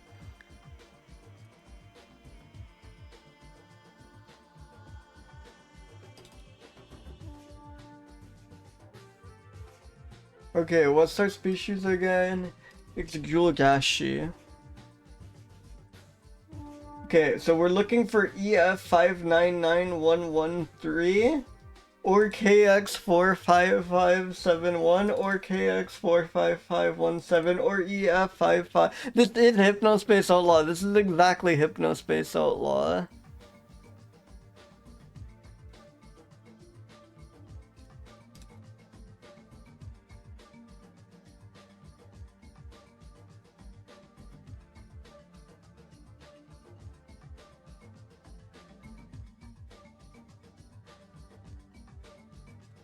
Okay, hold on.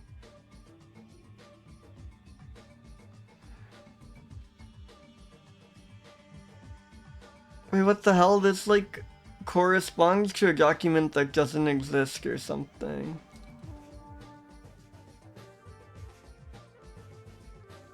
I'm like losing this puzzle. I'm getting owned.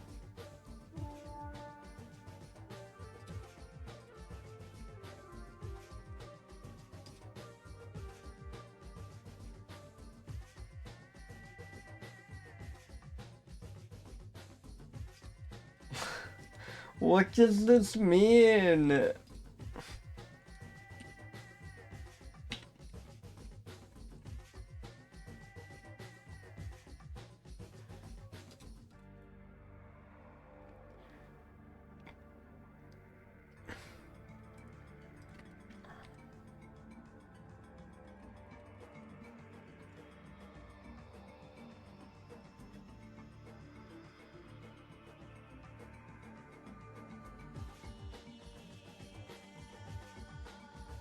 I am in hell trying to find a photo of like a skull fragment of one of these creatures.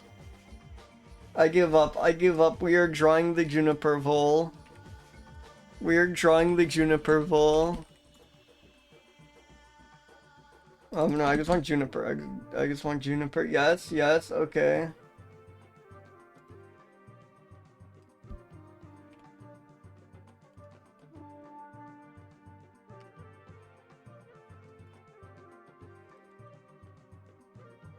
Beautiful. God, Juniper looks so good. Thank you, Gerbil Ninja. Welcome, welcome. It's about to be one. Just you wait, just you wait. There's gonna be the most beautiful vole on this here Juniper. Dude, let me use oh wait, no, this will have a like this will have attribution.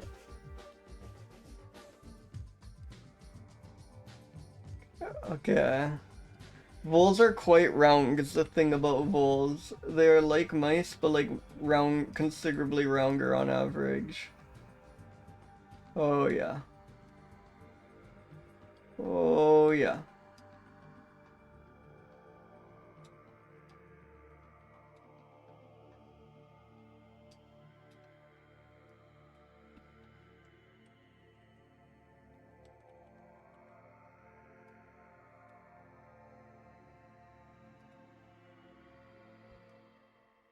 This is a perfect vole depiction, I think.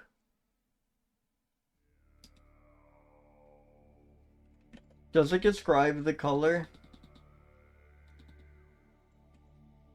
No. We don't even get to know what color this thing is.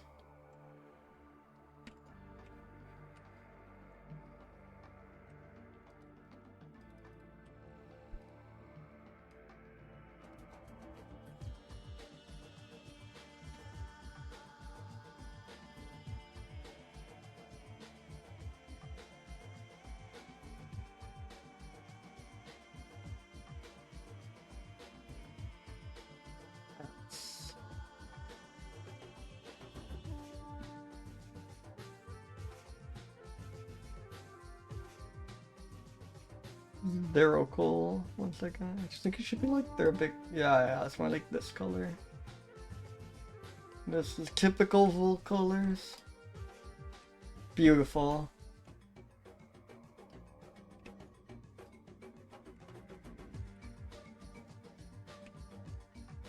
Oh.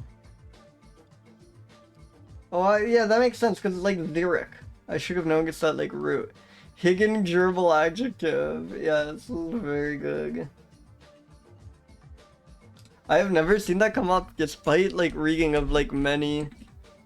Actually, I probably have and just did not register. Yeah, Gerbil Ninja, realize you were kind of on a quest to like weight the scales. To like, if we ever get a gerbil in one of your adjectives, you're boosting their scores. I think that's awesome. I think it's awesome to have an agenda of this sort. It's quite good. Juniper vole. Oh. Image by.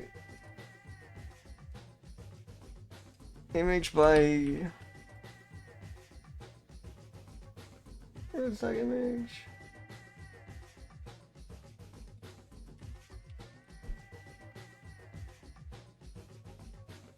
I need to search Juniper again.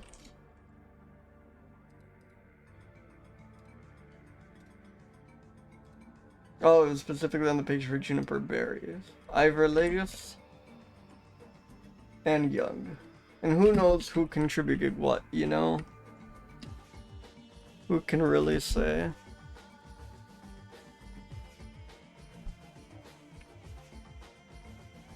No, this thing is not listening to us. And voles are kind of curly. I think it's so not locked in. This thing is like a true classic. This thing isn't real. Does not exist, I'm afraid. Cute name though.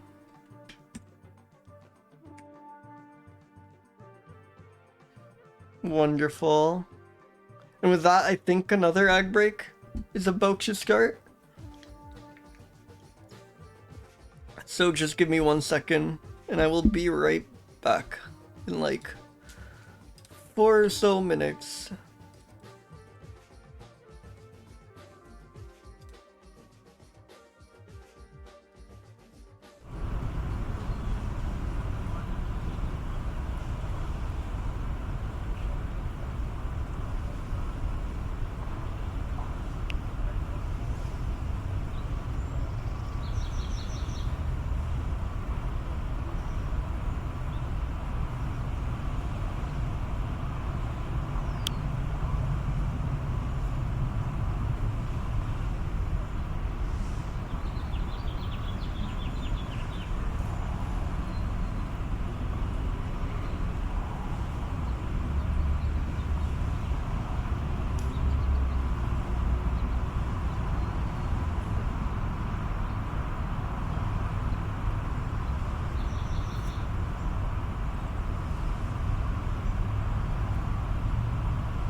welcome back. Welcome, welcome.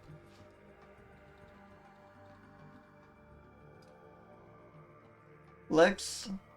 Oh, let's not roll an adjective, that's scary. Let's roll another mammal.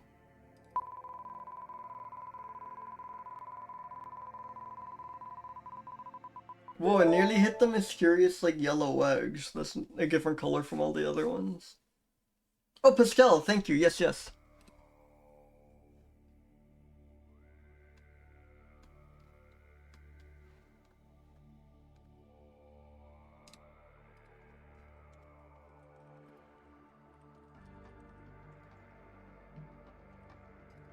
The Pacific something.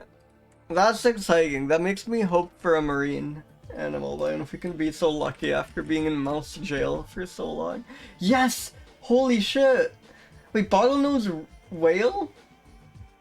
Considered the world's rarest cetacean until recently? Holy shit, this range?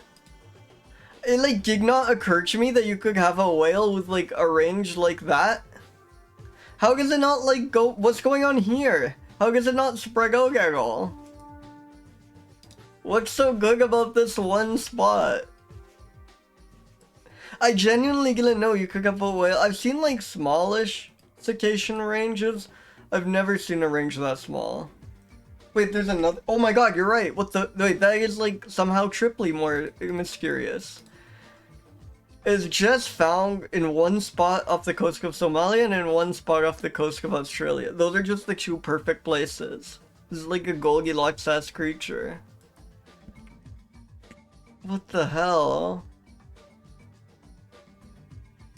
That's so intriguing. Long history riddled with misidentifications which have now mostly resolved. Also, incredible creature.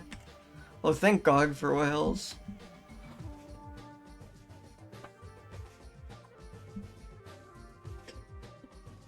Wow.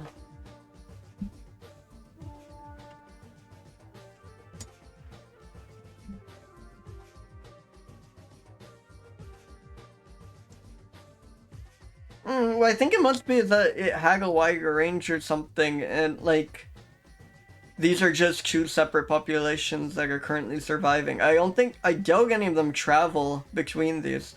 Though it could be some weird like seasonal migration. I'm gonna consider that. But my guess would just be that these are two distinct populations and like subspecies. And like how it got to this fragment. Well, let's see. There must be a distribution.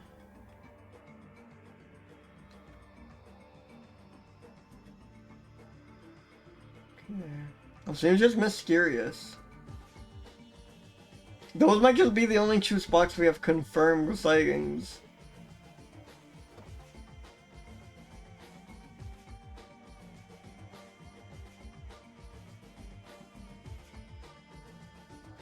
Wait, so this is just saying that image is a complete lie?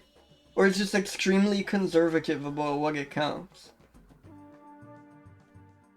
Because apparently they're just all over the place. Confusing. Does this have like a source? Own work? I think this image might just be fake as hell. That is very funny if so. That image is just the first two confirmed locations of skeletal remains. Incredible. It's been observed 3 times on a naturalist. Here. Are there like 2 observations in one of these places? But yeah, the range seems to be much more reasonable. I have heard that range maps, and especially Wikipedia range maps, can be kind of bullshit.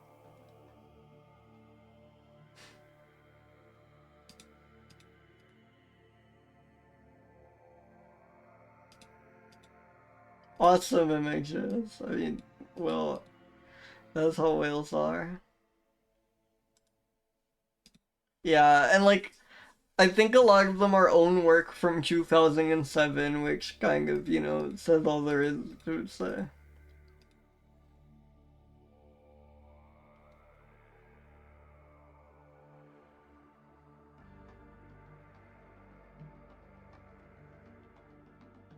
No one seems to even agree that these observations are of what they claim. Like, they tag as such, but everyone else just like, oh, this is probably just some beak whale.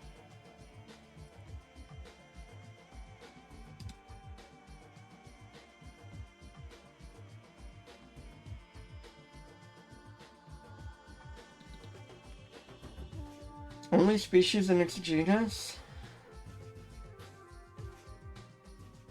But we do have like a confirmed image from the NOAA. What does the NOAA have to say about this?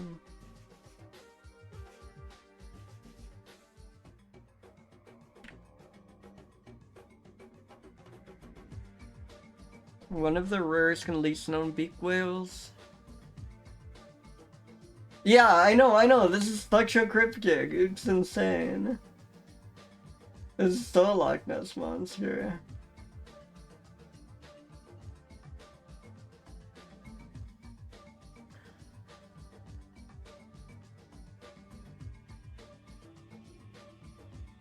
And most sightings in US waters have been offshore Hawaii. Makes sense.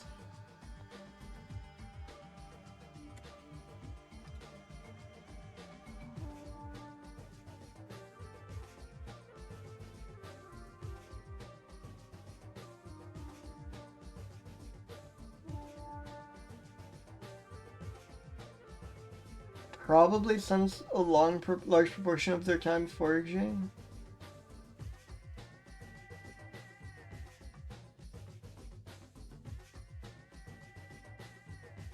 God.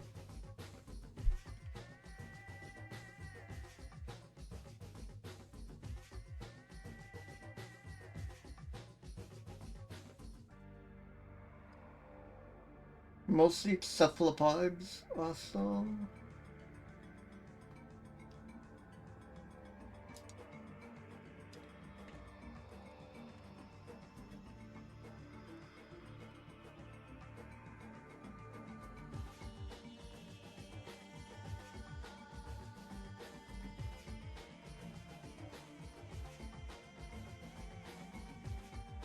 I like the thing Juniper Bowl is still hanging out there.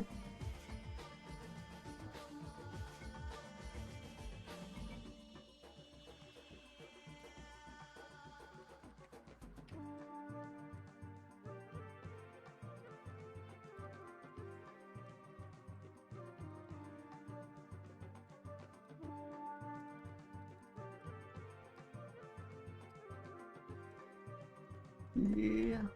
Longman's beak whale. Another creature with many names. I think the fact that they swim in packs, that's like a coordination, an amount of coordination that implies some obedience to me. They are quite, like, they're very round, which isn't quite the same thing as curly, but I think it counts.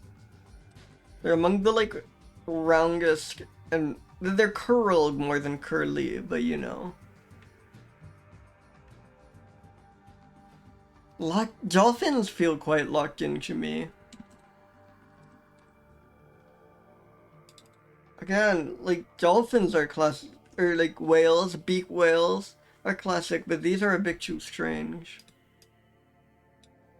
One of the most elusive cetaceans.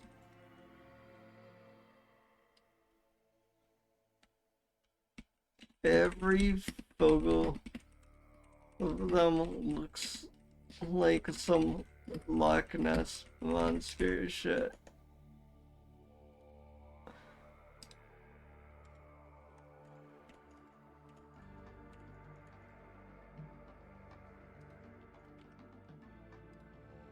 I like both illustrations. This illustration is quite good, and then this illustration is quite good, but also clearly depicting a completely different creature, right? Like, what? We just don't know what this is. I think this is the plainest evidence that we have, like, no clue what this creature is.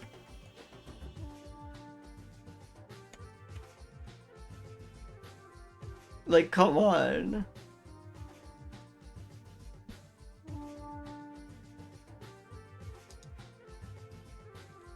actually, that's gonna be my last comment.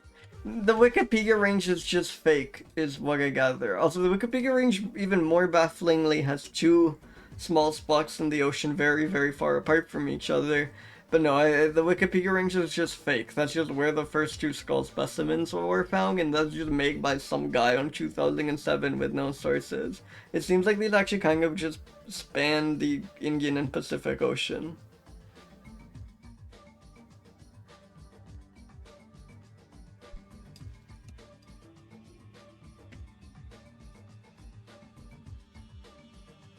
Yeah. Oh, we have photos. We have like black and white photos. Wow.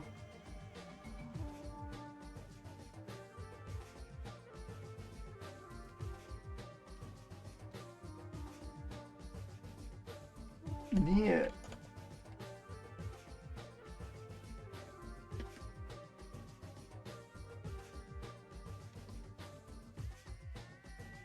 Yeah. I think this is too mysterious occur. I think I'm gonna roll the next one. But yeah, the Wikipedia range image is extremely funny. It's a piggy, it's not real. I mean, it's good for the whale and all, but you know, it would be kind of insane. Also, wait, this is... my fingers hovering over the button.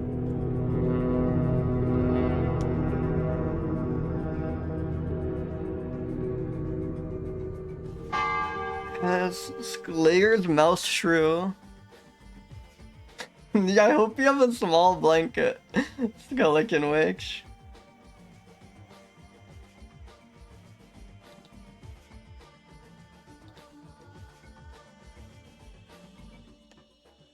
Yeah, and this one I actually believe, because shrews are just like that. This is a massive empire for a shrew.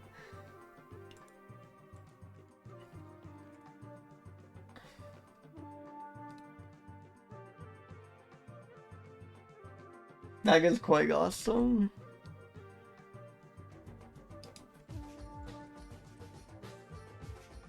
$432.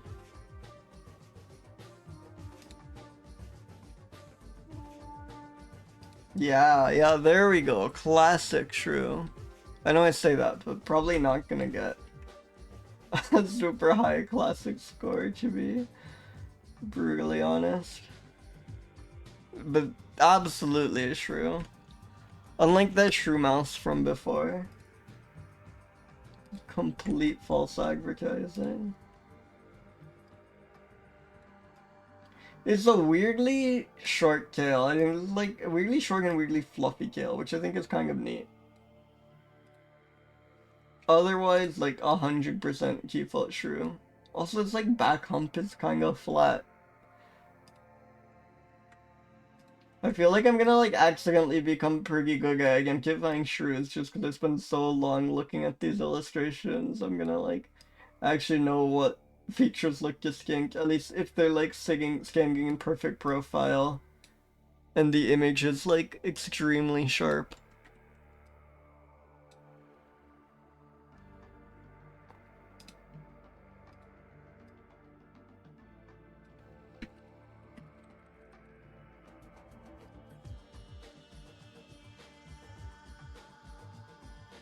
Which mouse shrew was this again? Laters. I should just look at the name.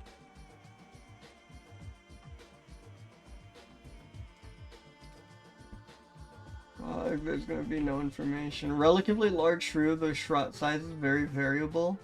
Wet habitats including... wait, this might all be here. Including estuarine reed beds as well as grassland and forest near water. Yeah, exactly. Species is considered fairly common within its restricted range.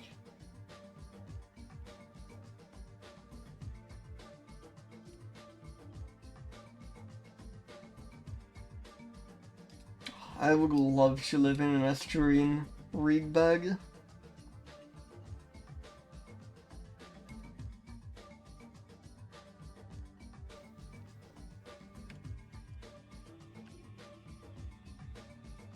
Yeah, it looks like it would do what you call it out of fear, you know?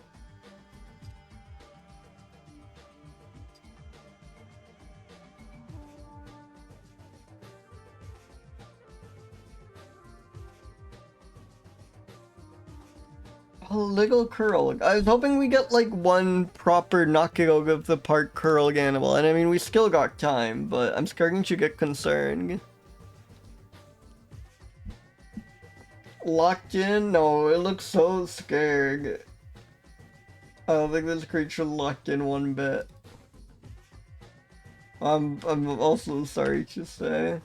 It's a classic shrew. I'll give it some points for being a classic shrew.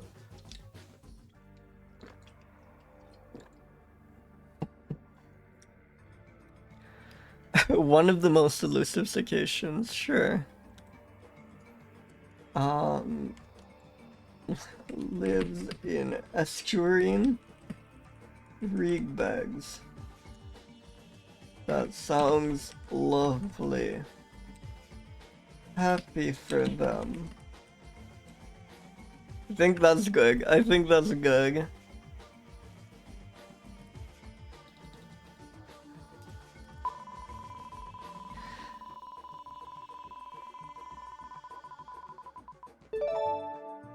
Miniopterus? Tiny... the inflatable tiny bat? Miniopterus inflatus? Yeah, it's the inflatable tiny bat! Awesome expression, look at that smile. I really like this illustration. What's this from? When is this from? 1917, the American Museum Congo Expedition Collection of Bats.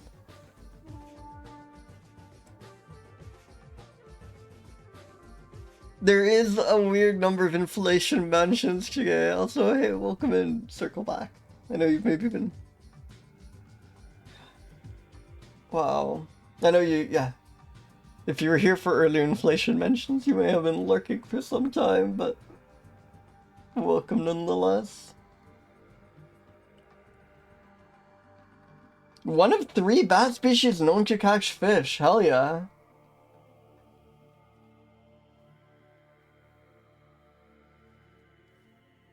Roosts in caves? That's pretty cool.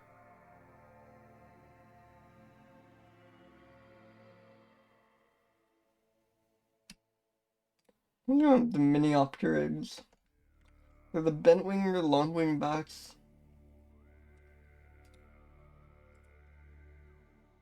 Their wings are just unusually long. Which is weird. Wait, that's messed up. This is like irony or something, right? Because the Miniopter, isn't it like opter or pater, like wing? They're the tiny wing bats, but then they're also known as long wing bats.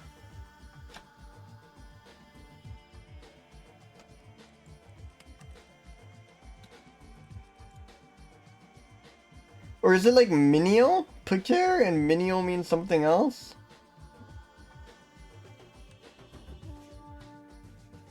I have no idea.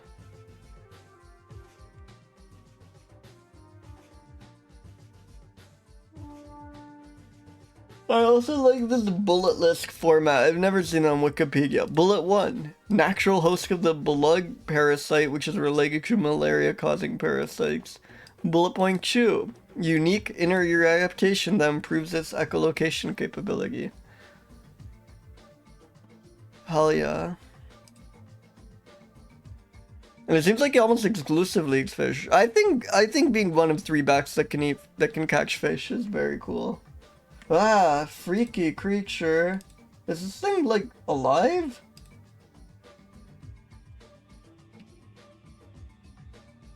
Yeah, it seems like it is. Oh yeah, no, it totally is. Okay, this image just looks scary for some reason. This one's kind of cute. But it really looks like it just got out of bed here, you know, has not had its morning coffee yet. Yeah, it's insane that... I guess there are tiny fish out there, and tiny fish is, like, quite close to bugs. But that is kind of nuts.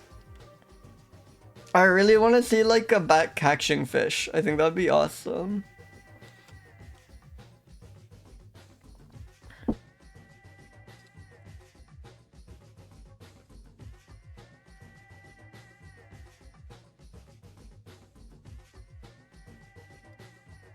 quite cute.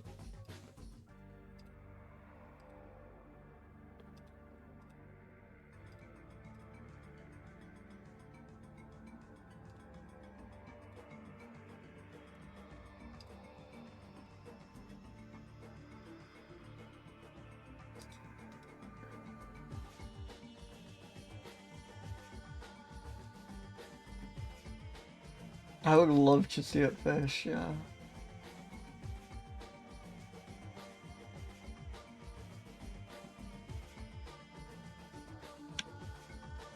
Jacob Farr, classic photographer of African bat species.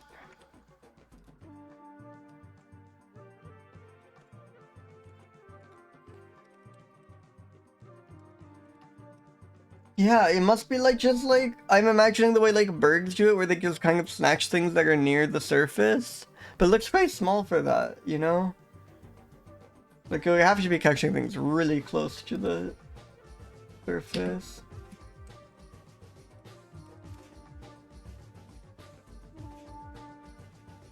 Okay, here is a fishing bat.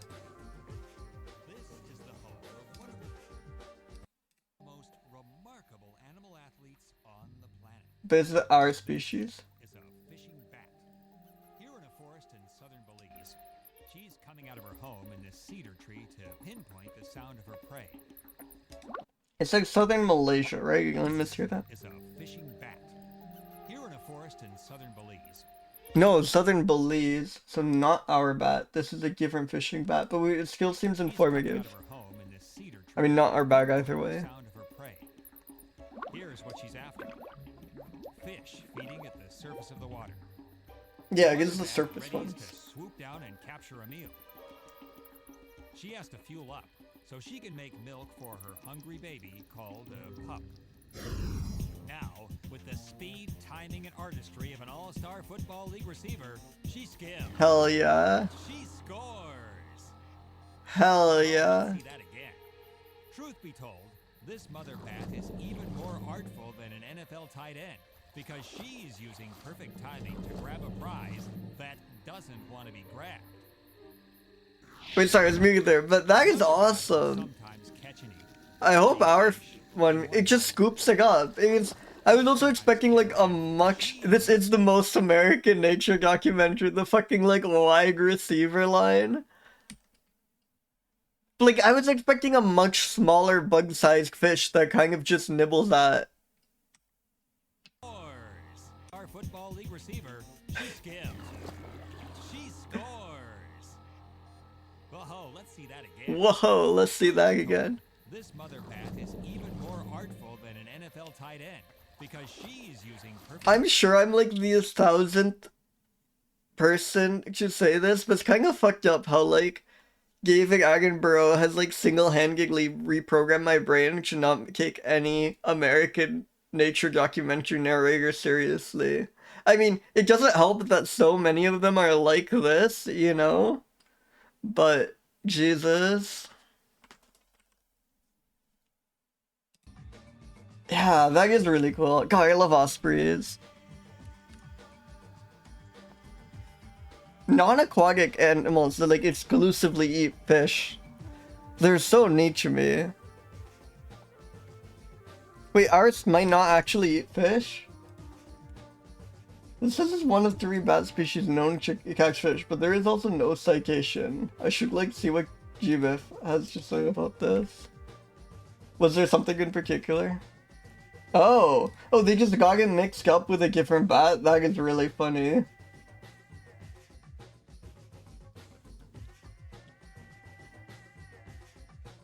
That is extremely funny.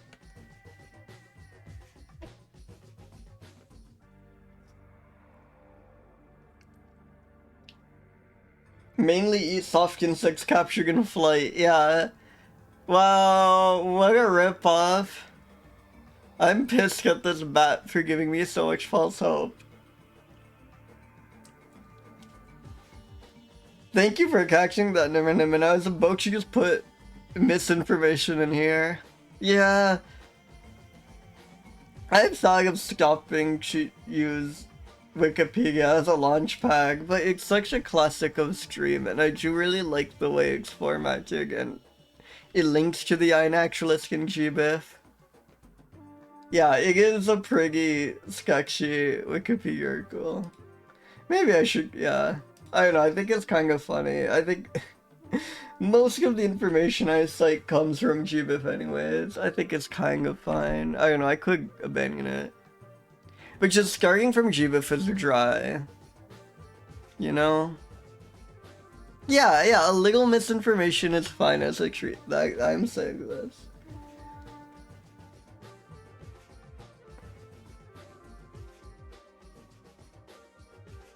Is there anything like worth mentioning here?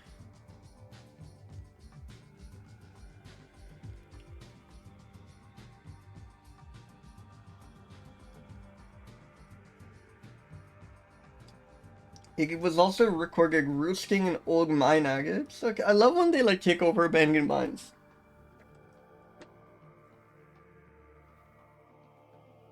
I think that's good.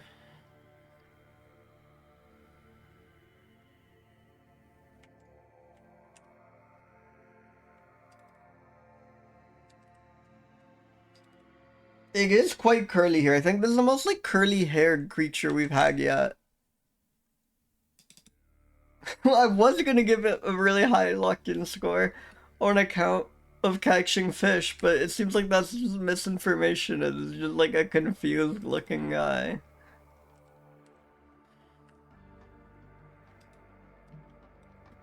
Does not catch fish. Probably.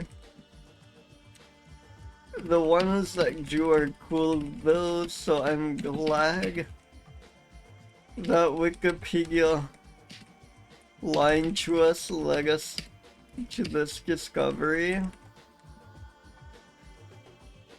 Funny sleepy Fogo takes over abandoned mines. I'm happy with that, I think.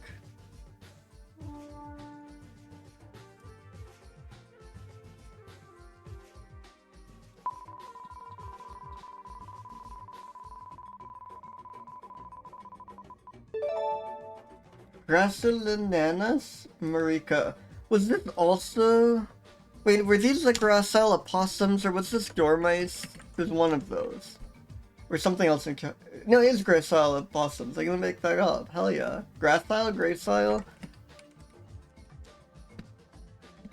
I feel like it'd be gracile. Whoa, awesome scary skull there. What the hell? You're not jump scaring me with this. Just because I'm looking up. Gracile. That is so scary! What the hell? Don't do this to me!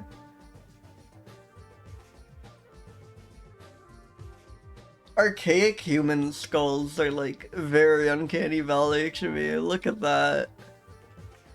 It gonna be gracile? That's what the voice just said, right? It gonna be a gracile, a gerbil, any moment now.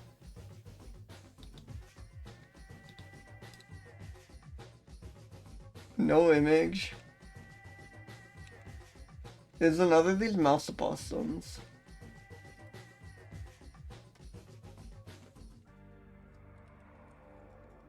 Do you ever wonder with these creatures like this, how many of them do have something insane going on, like the honey possum, and it's just like too obscure for us to know it? Like how many of these like really boring generic mammals are actually very boring generic mammals? And how many of them, if we just like studied them intensively for a year, would we discover all sorts of like insane and unique facts? Because I'm sure there are some animals where it's like, oh, that is just another default field rat, and it does just differ by like molecular genomics, and there's no other way of differentiating it from all the other field rats, right? Like, I'm sure it's not like as wonderful as it would be for every species to be unique and special and have all these cool properties nothing else does. I'm sure that's not the case. But surely some of these like barely studied creatures have absolutely crazy and unique things going on that we just don't know about them, right? Yeah. I wonder, like, for all we know, the northern gracile opossum could be some, like, incredibly cool creature like the honey possum was. I mean, I love it nonetheless. Like, look at it. I love the pose they gave it. It looks so meek and cute.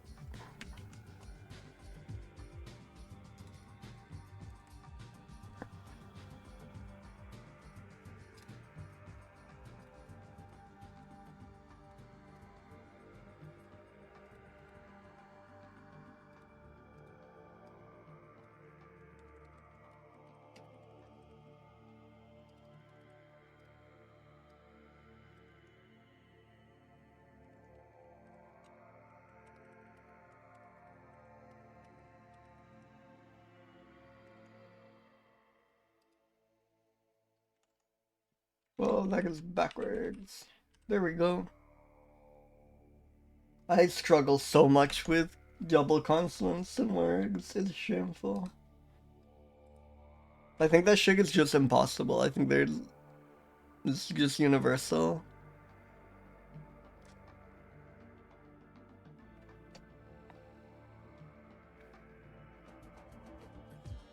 Yeah, I should start like really delving into the papers and such. It's just like understandably pulling up a research paper you're unfamiliar with on stream that you happen to stumble on and like scrolling through it. It's hard to like make that engaging, and it's hard to find the interesting stuff. Again, if I was like actually an ecologist or actually had any background in the field, I'm sure I'd be much better at that.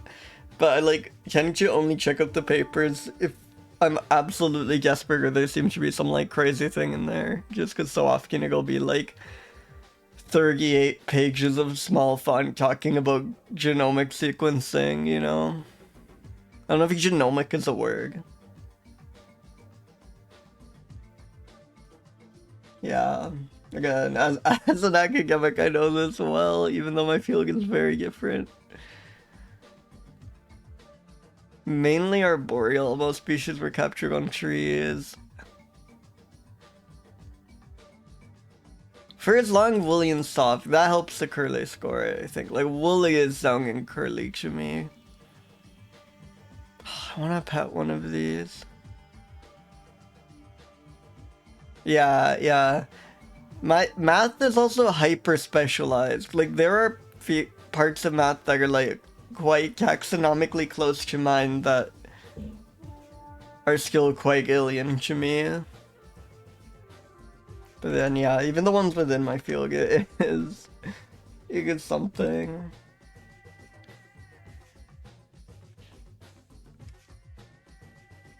I think of opossums as little rascals, you know?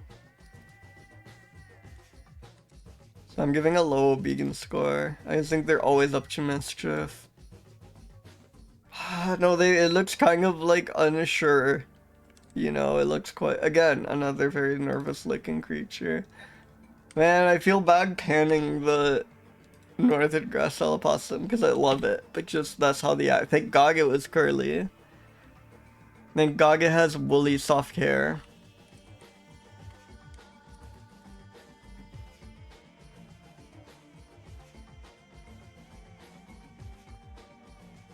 I love these guys even if we know nothing about them. Very inspired pose Tony chose here. I think that's good. I think that's good. I love the way it's presented. The hands, so good. Thank you, Tony. Love it once again.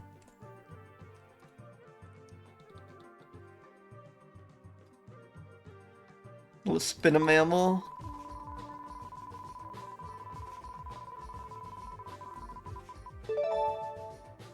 Oh, these are the tunnel mice. I've had a bunch. These are like harvest mice, grass mice, field mouse. It really is a mouse day.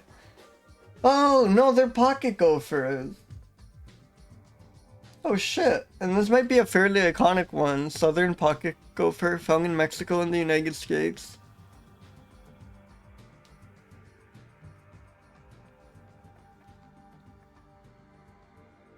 Wow, good image here.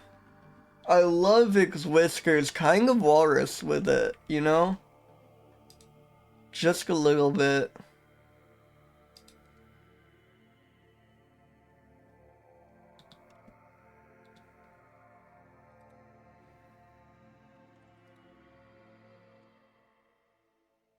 Yes.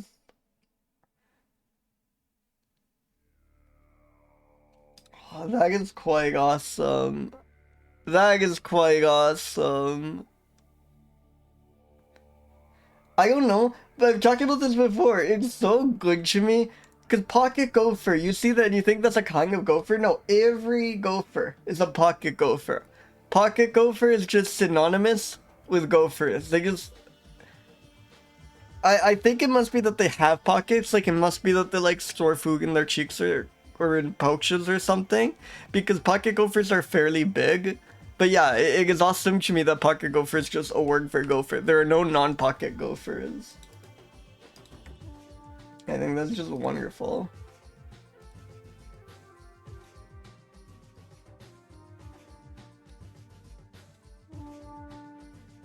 Yeah, this cheats makes me think that might be where the pockets are. God, what a delightful creature.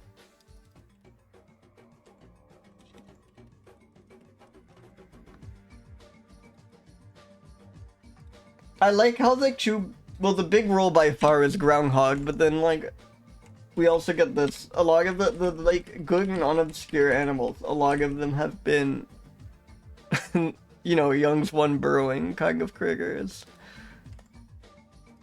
I think it might not be. I feel like this thing is tearing up people's gargans, which cuts into the obedient score.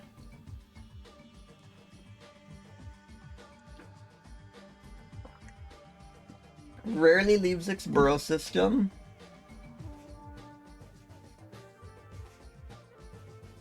Typically sized from medium pocket gophers, very average gopher.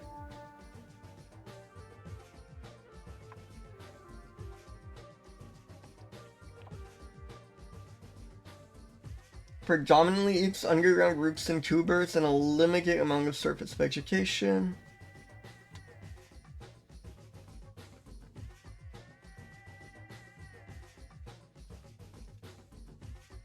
Okay.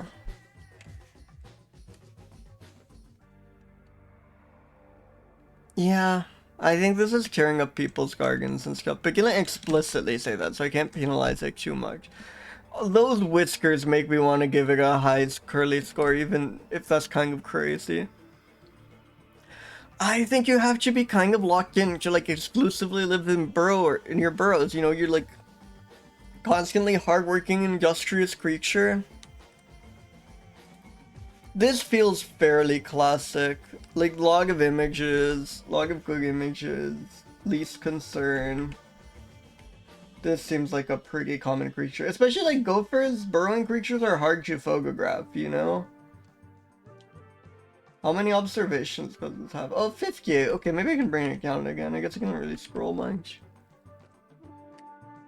Also just getting non-stop obscure mouses. That's kind of fucked with my sense of scale.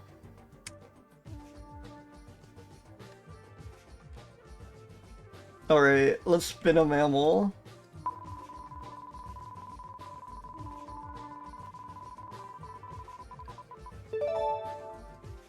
Myomimus roachi. This has been, whoa. There we go. Oh, another Dormouse. Roaches? Mouse-tailed Dormouse, or the ground Dormouse. Ground Dormouse is intriguing.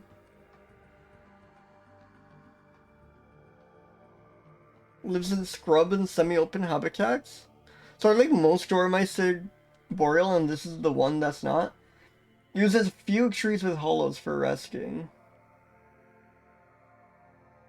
It uses open areas, which makes it easier food for predators. Easy to eat. Awesome. Love that for a creature. Yeah, it's like not strictly arboreal, which I guess is kind of unusual for Dormice, hence the name.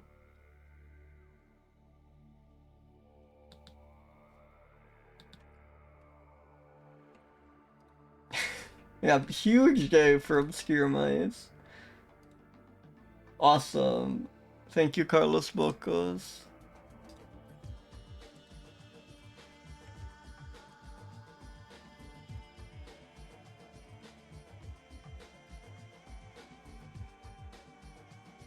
A range map that's zoomed in on Bulgaria is always a welcome sight on this stream.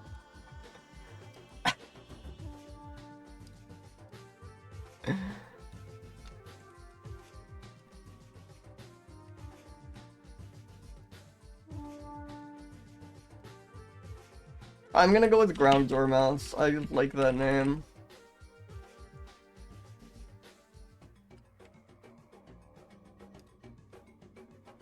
Yeah, that is extremely good.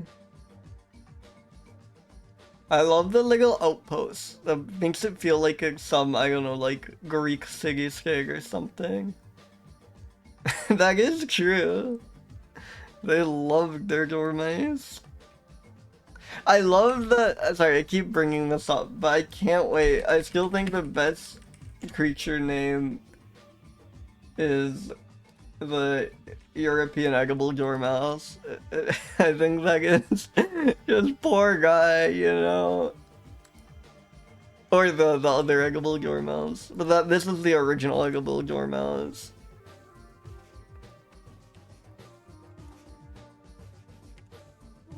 I know, it's the perfect, like, image name pairing. Like, I guess, no, what am I saying? We all know the perfect image name pairing, you know?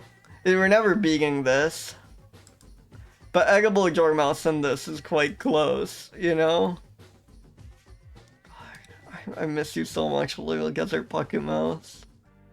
I think about little desert pocket mouse every day. This was like, I think this was, I want to say this was stream number 1. This was the first 3 streams for sure that we got little desert pocket mouse. I think it was literally stream number 1. I think I might not have continued this project if not for little desert pocket mouse. I should make Young's One little desert pocket mouse. I should make that. That is a very good idea.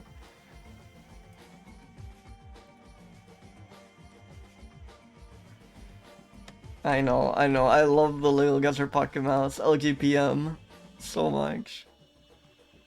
You saw it. Okay, so it wasn't stream 1.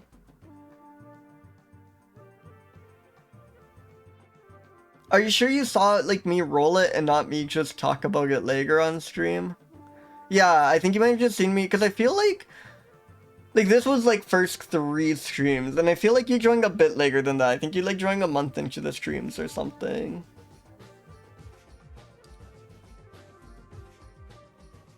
Or like later than that even. I know, you're like a newer comer to these, I think. So yeah, you definitely just saw me talk about it later. I bring up the Lego Desert Pocket Mouse like once a month. I definitely just brought it up on some tangent like this one. Because this was definitely like September. This was definitely like first few streams, if not I think it was very first stream.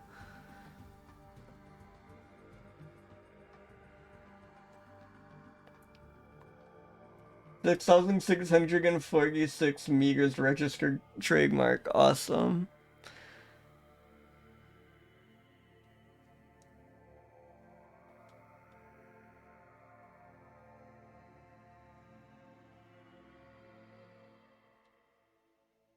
Omnivorous. Insects, especially mole, crickets, grasshoppers, butterflies, and moths. You have another moth eater.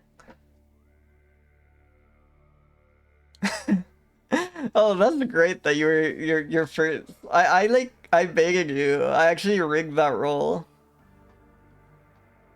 Just to keep you around. Could get only green foxtail seeds.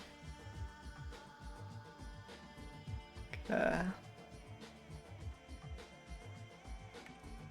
Let's review this. It has a little look of evil in its size. I was gonna give it a high obedience score, but no, I think this one is not. It's probably kind of curly. And it's very locked in. Again, it's size for me. Oh, the name feels a little classic to me. I think I get some points for that, like just being ground dormouse. Evil look.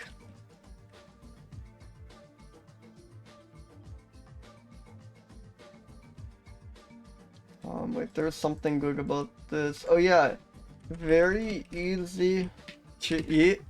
Hangs out in the open. Yeah, we are Austral Sage. Double Dormouse stream, I guess that's worth mentioning.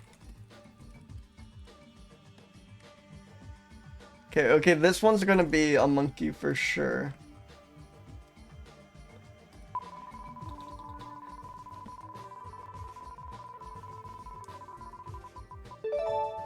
Euoticus pallidus. Or Euoticus. Oh! Oh, I was so close! I was as close as I could be without being right. Well, I guess apes kinda, but I mean, the apes kind of is just monkey. Northern Needle Collog Bush Baby. Fuck yeah. Non-monkey primates are so strange.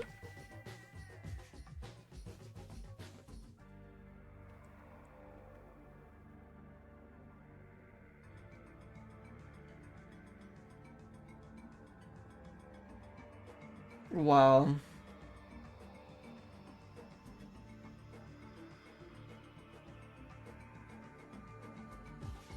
I hope we have images. I want to see a picture of this so badly. Yes! Awesome! Awesome! What a Krieger.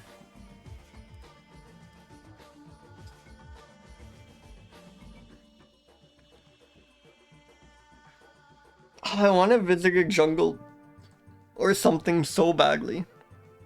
You have no idea how badly I want to visit a jungle now. A rainforest or something. I want to see these. I want to see monkeys in trees. I want to see colorful birds. I want to see colorful frogs so badly. God, this thing is so awesome. Look at this weirdo.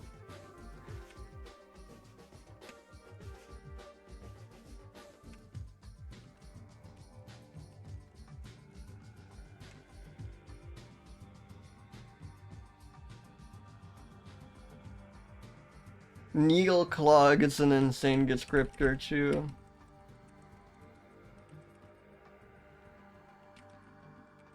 Bush Baby, I know, we all know and love. Oh wait, sorry, this is very much not the species name.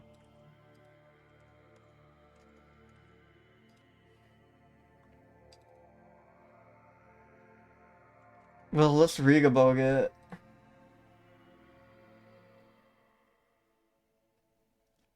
They can make horizontal leaps between adjoining trees and will also sometimes drop vertically with outstretched limbs. Wobble mode! Whoa, double wobble mode stream. 1 second.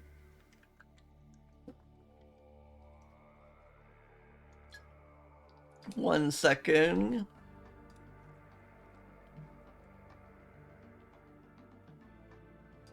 Hope work's going well, Jam.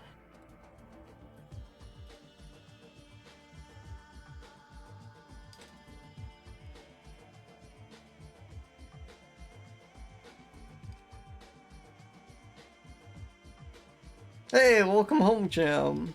Welcome back. Welcome. Wobble mode has been engaged.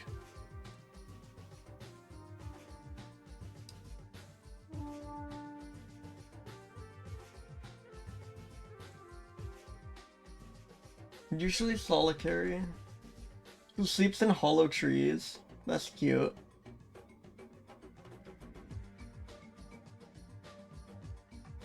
Individuals sleep in huddles of up to 5 or more often. Say okay, but they do occasionally sleep in huddles of up to 5.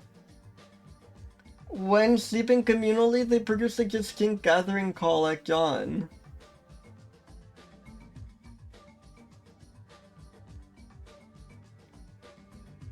Single high-pitched units often repeat in long sequences, yeah, and long harsh screeches. We got Groundhog, we got the Groundhog Jam. We got, like, Nothing But Obscure Mice, and the Groundhog. And yeah, there was that, like, really rare beak whale, too. That was pretty cool. Love Pithecia. Honestly, I think this is one of the better rolls today. I think this might be second to the groundhog. Specialized gumivore, feeding primarily on gums but also saps and resins. Supplementing with fruit, young leaves, insects, and an occasional berg. Something crazy to me that you can like eat 90% gums and saps, but then just also the occasional berg. I feel like the occasional berg should not be that easy to catch, you know? I feel you kind of have to specialize in bergs to catch them at all, but what do I know? Apparently this one just like sometimes is able to grab one and eat it. Yeah, I guess a baby berg makes sense, like a little hatchling or whatever. It's the kind of a helpless snack for bush baby. You just not eat figs. Well, I guarantee you if they elaborated on the fruit here, number one.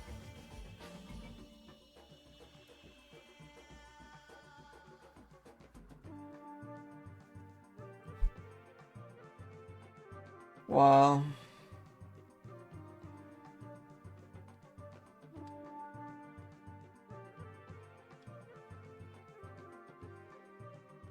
And I love that they can leap from tree to tree.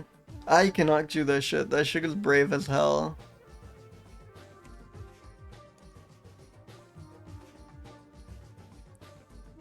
Oh, this thing. Oh yeah, this thing looks, again, up to no good. That fur is very long, and I think the, like, image compression, or, like, not compression, but, like, the weird high ISO artifacts or whatever's going on in this picture kind of adds to the curliness, but whatever, this thing's curly. Locked in as hell if it can just casually eat a berg.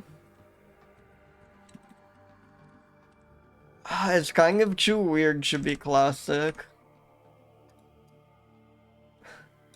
Specialized gumivore is crazy. Can leap from tree to tree.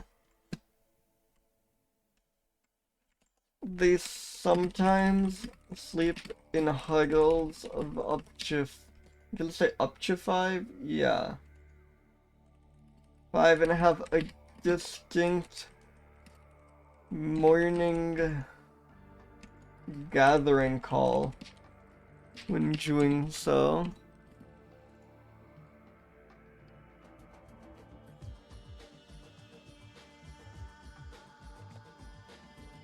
And then sub point to specialized gumivore is does eat the occasional berg, however.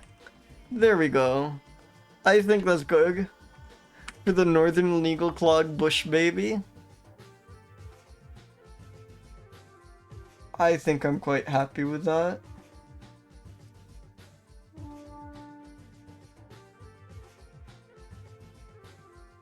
And I guess I actually think I don't quite have enough time to review another mammal before the ag break. So let's go ahead and run ags, and I'll be back in like 4-ish minutes. See you all soon.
Hello. Welcome back. Oh, I suppose I can disengage wobble mode now. I always want, like, it's funny, water striders always seem to, like, struggle a lot just to stay in the same rough spot. It seems like such a hard life. Like, it's, like, constantly moving just to not get, like, swept away by the river. But yeah, welcome back, everyone. I advertised it friendly before I forget to mention. Excellent addition. And yeah, I think I'll quickly... Well, I can leave it on. I feel bad because there's like an... Yeah, I think it's happy just being, you know? That's my impression of water striders, at least.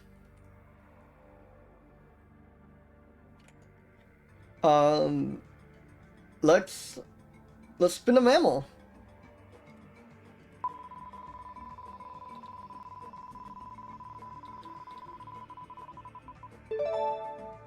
Blarinella quadraticauda. Oh god, the quadratic.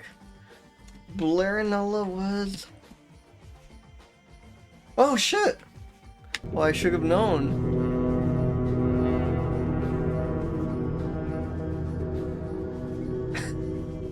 Wait, does that mean four-tailed? Because that's awesome if so. The four-tailed shrew.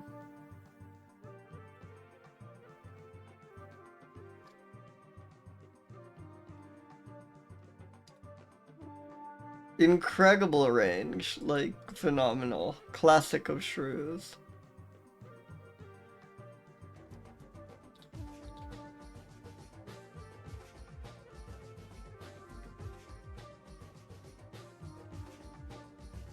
Species range and Skagus revised by Zhang. Near threatened because of logging, agriculture, and urban development, but it's also present in many conservation areas. And overall population is probably not rapidly declining. Well, that's good. Eats bugs, shockingly.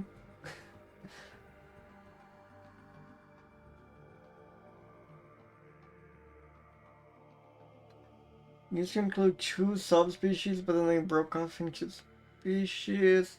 Seems like it's just taxonomically complicated.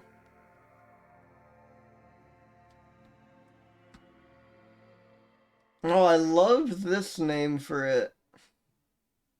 Apparently English name. Moussarin de Moupin. Moussarin de Moupin. In English. It's very awesome.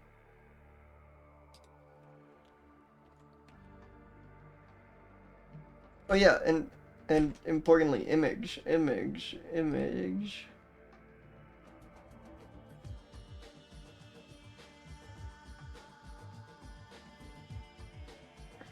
Number 141.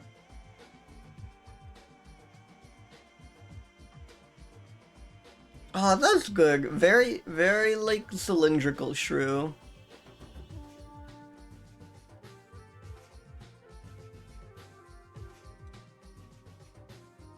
Good shape, for sure.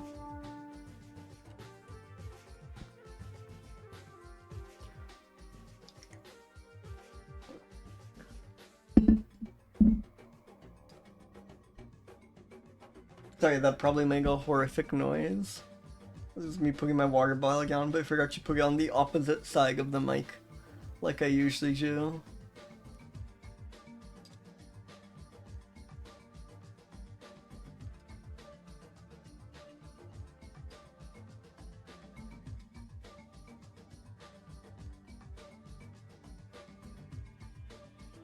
Okay.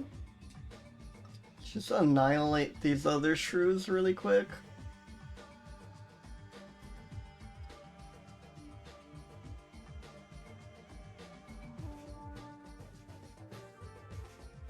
Pony, love it.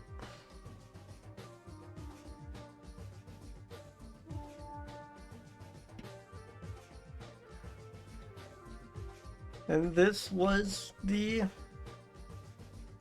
Asiatic short-tailed shrew.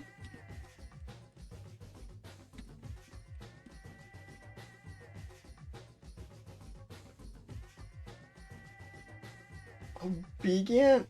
I don't know. I again feel they're a little too elusive and reclusive to be obedient. Really. Yeah, a little curl for me. Though it's kind of more straight than most shrews are. It's more linear. Kind of miggling to me. Miggling locked in. It's not even really a classic shrew because the shape is a bit off. But other than the shape, it's kind of classic shrew. Maybe like 46 classic, just acknowledging that.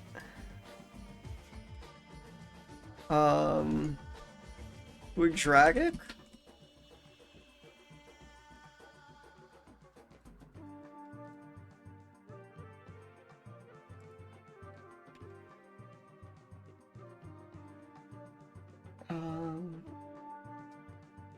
Good digger.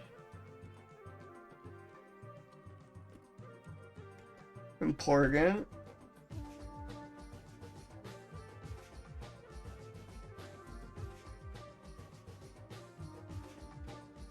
And then where were the names? Oh, here are the names.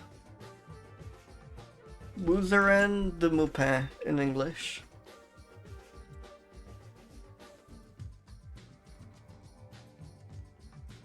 I think that's good for the Asiatic short-tailed shrew.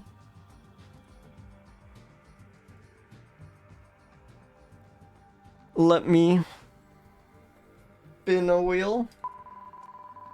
If it were.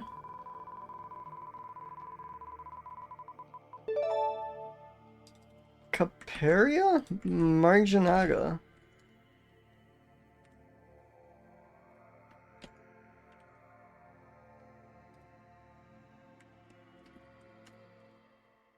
Holy shit!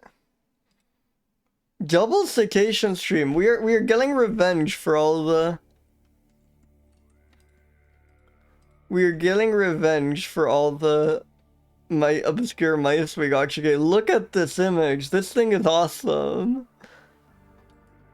Hell yeah, pink honeybug. That sounds delicious.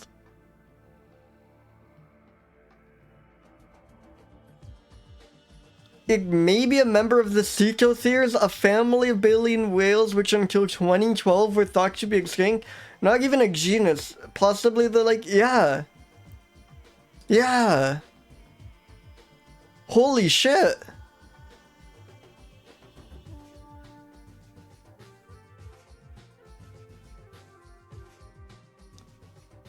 It's not uncontroversial.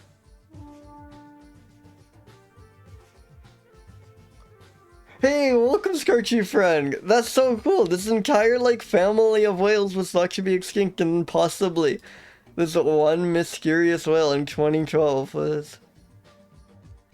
I mean, it's described long before that, but we just didn't realize it belonged to that family.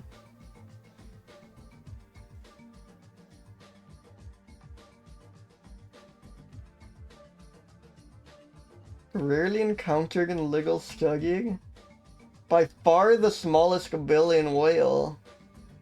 The calves are 1.6 meters. What are the adults?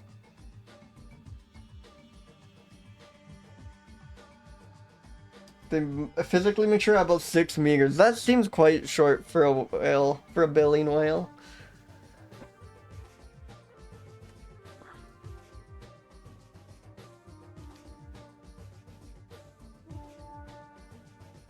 There's yeah, look at this range. Right? Way down in near Antarctica. And then it says there is, there's one record of one being stranded in the northern hemisphere, which is quite baffling. Where in the northern hemisphere? The Gambia, wow. Yeah, it's such a miniature baleen whale. That's awesome. They're just very rarely seen. This image is all the more incredible then. I feel it's quite rare that you get like a photo this nice of a whale. Usually it's just like the top of it cresting under the water and you can't make out any detail on it. I don't know if I want to rig the dissection of a strand-gig pygmy whale thing.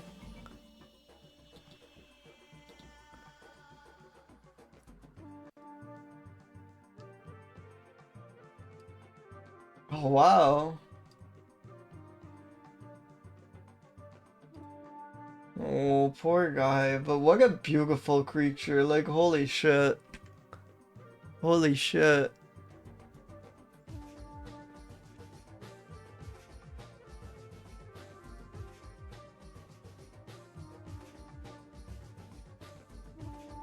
Yeah.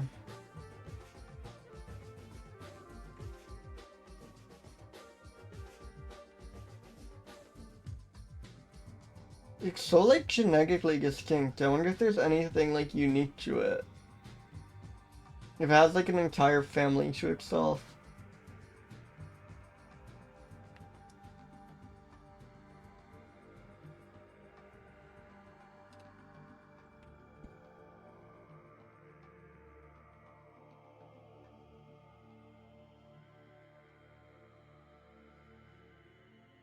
There have been few observations, the longest of which... Oh, let me disengage Wobble Mode. I think it's been on for way more than the 5 minutes the game promises.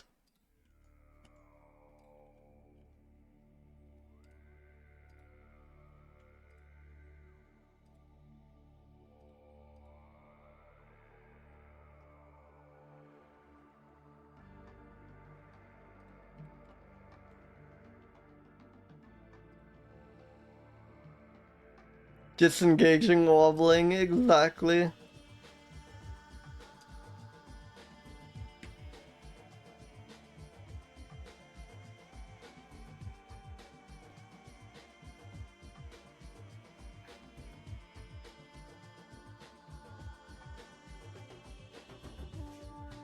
Okay.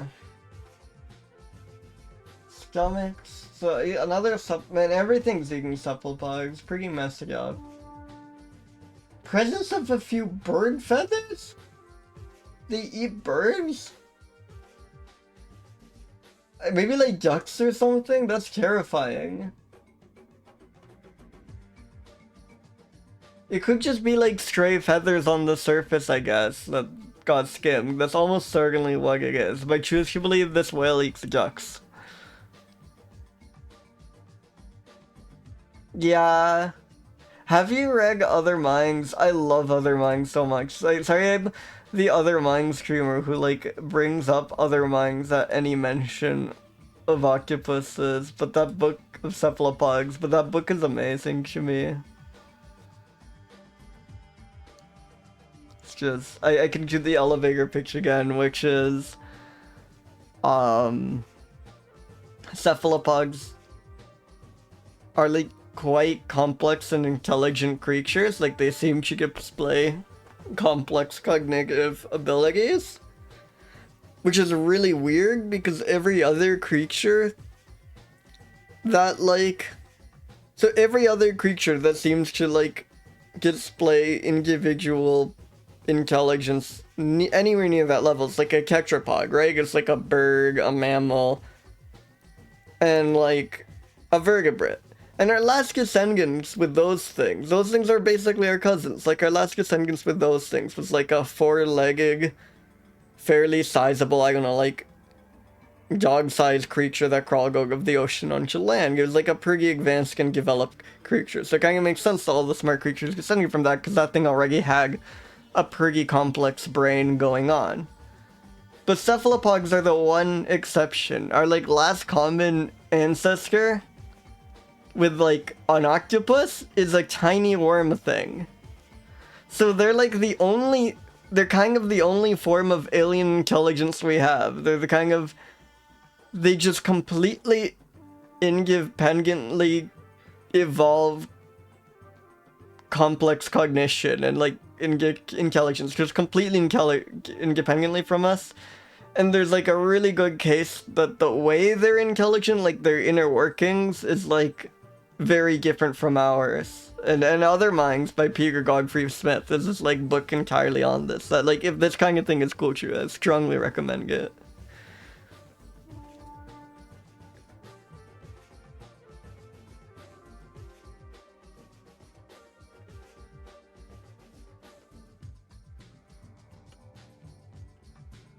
But yeah. This is also a very good image, but I think my favorite one is still this one. This one's so good.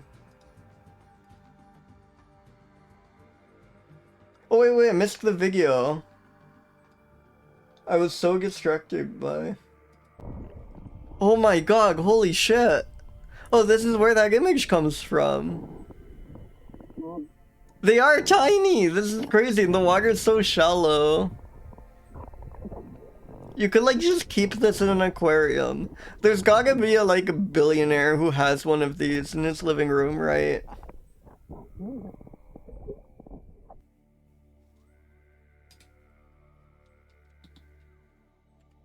Wow.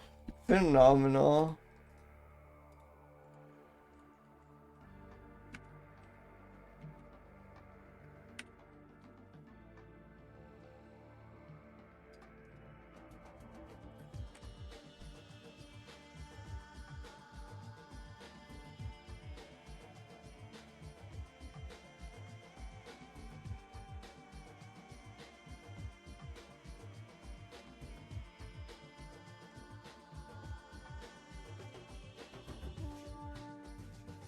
Checking it all.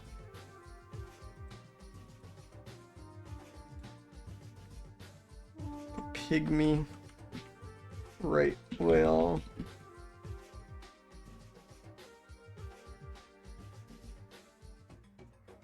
No, they're too wise to listen to what we have to tell them. It's very not curly. It looks extremely locked in. Whales are so cool, and this is like such an interesting one. But again, X-Skill, Chew Lake, Strange, and Mysterious get super high score.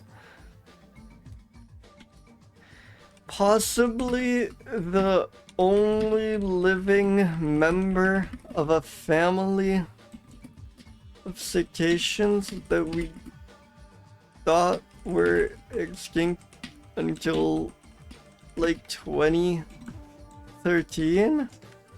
Very mysterious creature.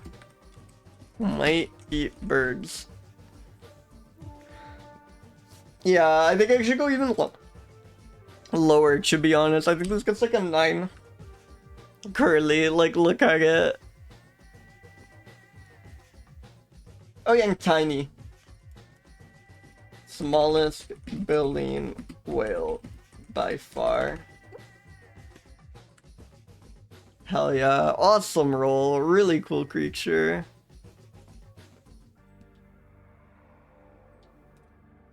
Alright, let me spin a mammal.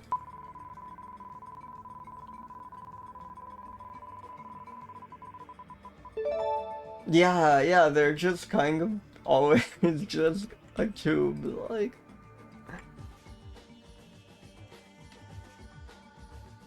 Arabian pipistrelle.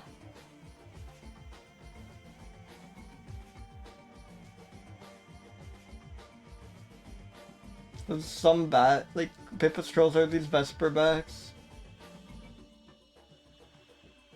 Wait, is there like no naturalist? Oh no, it's just split on whether it's Pipistrellus or Hypsugo. I see.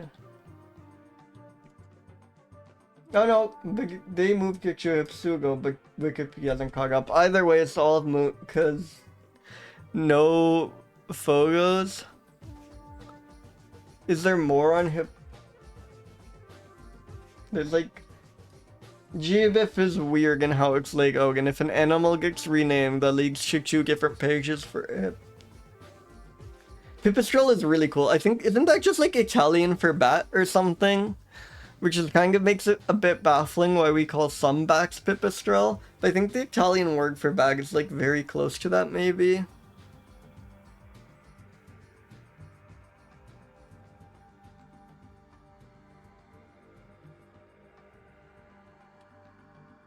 Which, like, of course it is. Of course it's something that cool.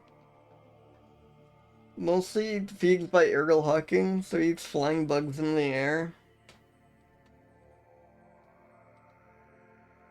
Very mysterious creature.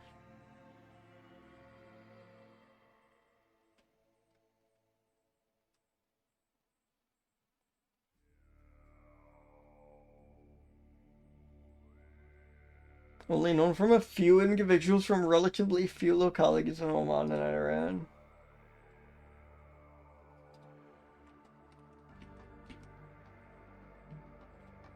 Well, it's 96.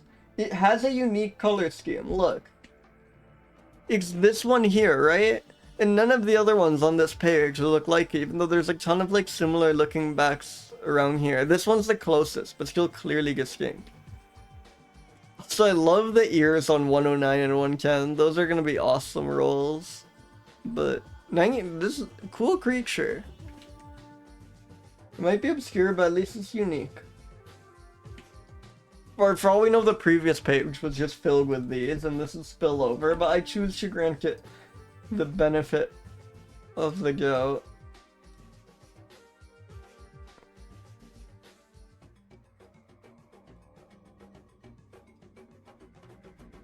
Image from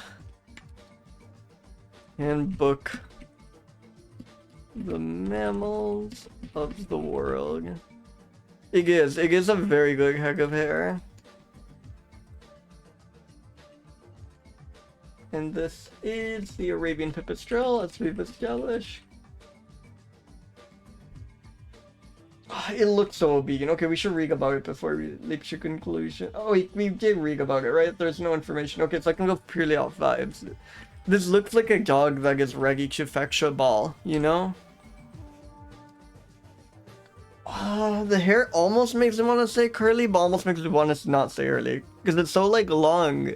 And it's kind of rounded, but it is quite just straight hair. But still, on the scale of mammals, I think this deserves a nog. Maybe a bit, but looks too kind of, like, playful. It's not taking things seriously enough to get a high locked-in score. It's kind of obscure. Handsome creature. Comes in a unique palette.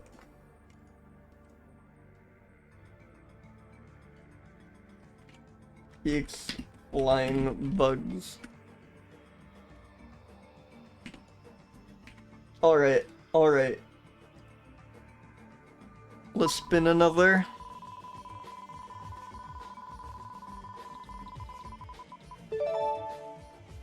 Oh, another false water mouse. Crazy. Second Sugo Hydromus of the stream. Another shrew mouse. The eastern shrew mouse this time.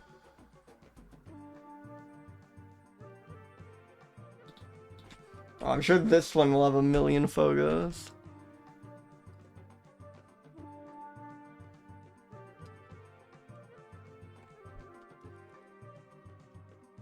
This is number 309 in this image.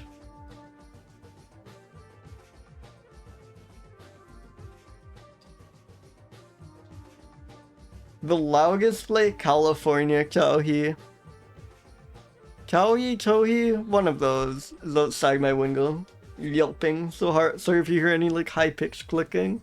Also, look at the eyes on these. I love these.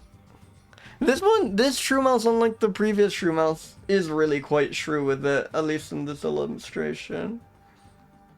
Interesting. So maybe there's just variance in how this is, I'd say, like one of the most shrew-like creatures on this page. Towhee, okay. That's probably right. I remember the way I used to say it is wrong, but I don't remember what the right way was. Yeah, Towhee I think is what I learned was correct.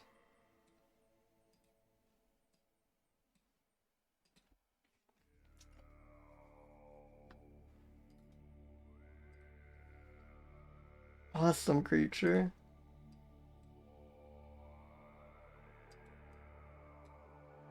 I love that it is actually true with it, unlike the last one. That one like messed me up so badly. But this is truly a shrew mouse.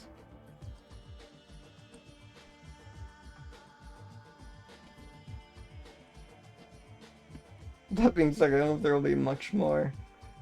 To this one.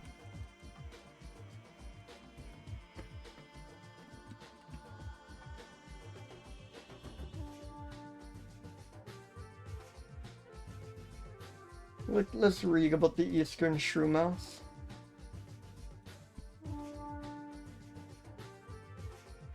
Critically endangered. Scanty information available for distribution ecology and diet summarized in Flannery, 1995. All records are from evergreen tropical forests.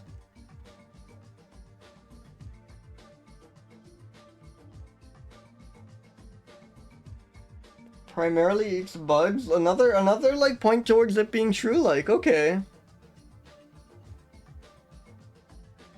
Oh, this is the one we got. It eats less plank, more, it is just more shrew-like than the previous shrew mouse. Hell yeah.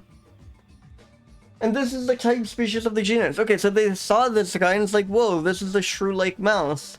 And then none of the other members of its genus were nearly as much so, but they were stuck with the name. Okay, they've won me back. They've won me back. I get it. I get it. Happens to the best of us. No, it looks roachi. I think it's like a 44. A little bit for normal shrew reasons. Yeah, because this one's actually like doing its job and being a shrew mouse. Actually true, like unlike the previous shrew mouse stream, this is the type species of the genus, so they probably just thought they'd all be like this. Yeah, and it's even one of the smallest among the smaller members of the genus. This is so like the actual shrew mouse. Hell yeah. Okay, this is Mammal 20. I am starting to get hungry. I need to figure out dinner. So I might call it after this one. Let's see what we got.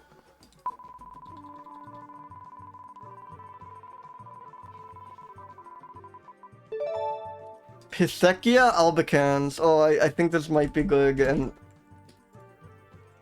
yes, I love Saki so much. God, I think about the monk Saki so much, but look at this. Look at this. Hey, welcome out, Casimir. Holy shit. Sometimes the wheel's merciful. Sometimes I'm like, oh, I gotta call it soon, I need to eat. And then it just throws a Saki at me. It is half sheep. This, like, white, incredibly thick fur is just crazy. This is one of the coolest monkeys we've gotten. All the Sakis are good. Wow. I need to go to the Amazon. I need to go to the Amazon. Please let me visit the Amazon. Oh my god. Why can't it be like $10 to go to the Amazon, you know? Why does money have to be a thing? God.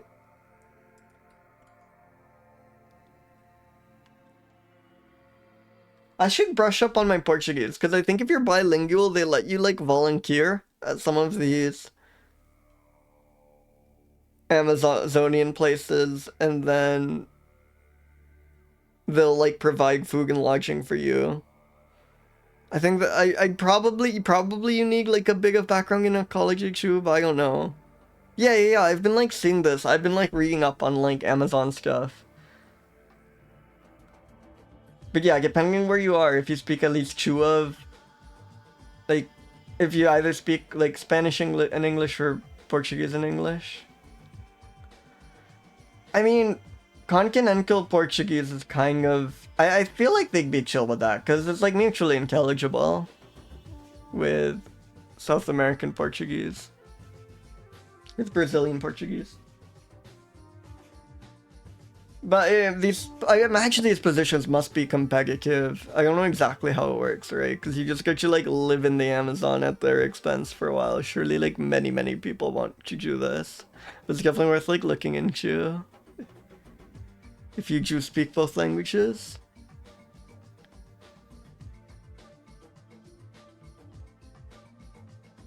Are there more images of this? Yes, look at that.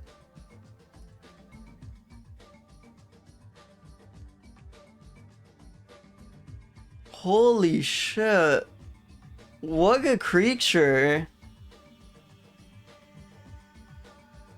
This is insane.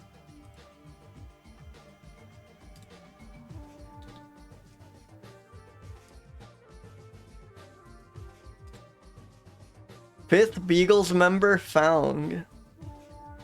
Look at that bowl cut. That's awesome. I love these so much. They are stunning.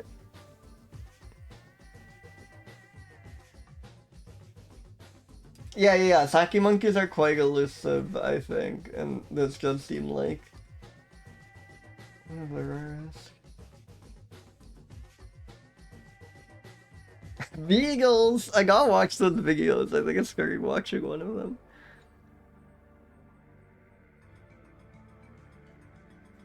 Holy shit. This one's a captive one. Interesting. I wonder where it's held. Does it say? Can you can see these in the zoo? Peruvian zoo. Awesome. Just stunning. Just beautiful creature. I love sake monkey so much. Yeah, very powdered wig looking. What the wait.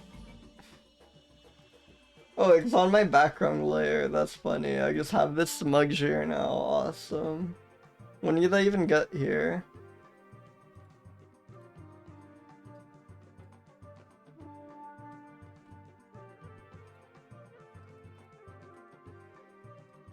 Extremely curly, I think. Like, look at those curls. Wait. I think it's like a true forky shirt. Because they're like, I don't know, like there's like, sheep are actually curly, but like nothing else is, right? This is as close as you're getting.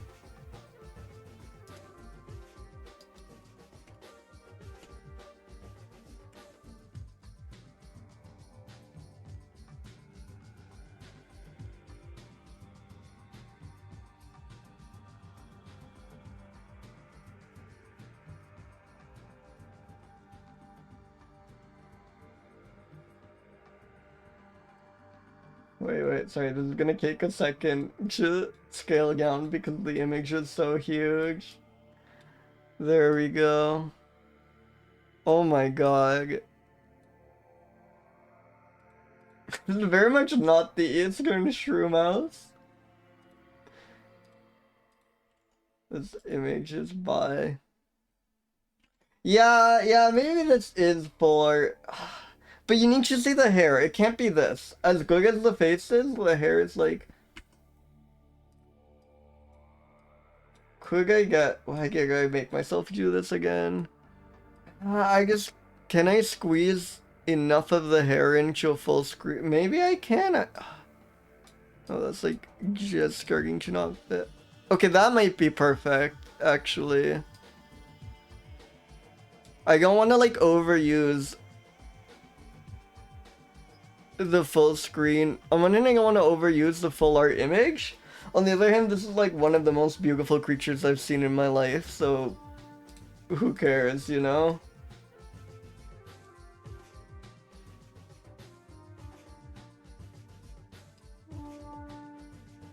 Oh, and I can even like mess with the font colors without it being a huge pain. The last animal of the screen, I can make this legible.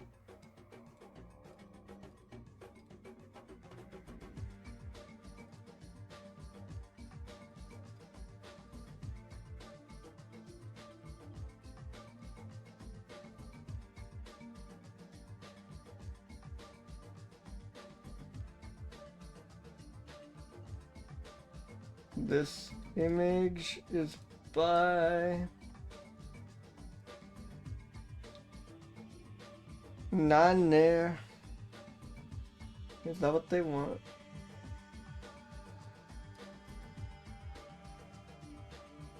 Yeah, not near Euoticus.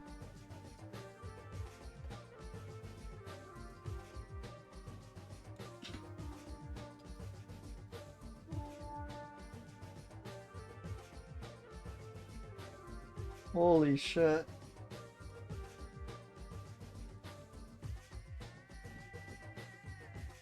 Terra firma rainforest fossil swamp forest uses the upper forest canopy.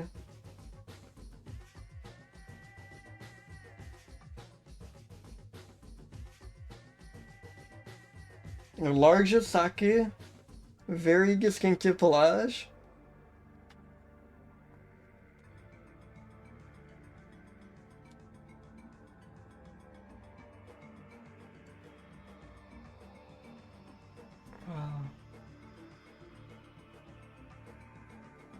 Wait, is travels via tumbling real? I hope that's real.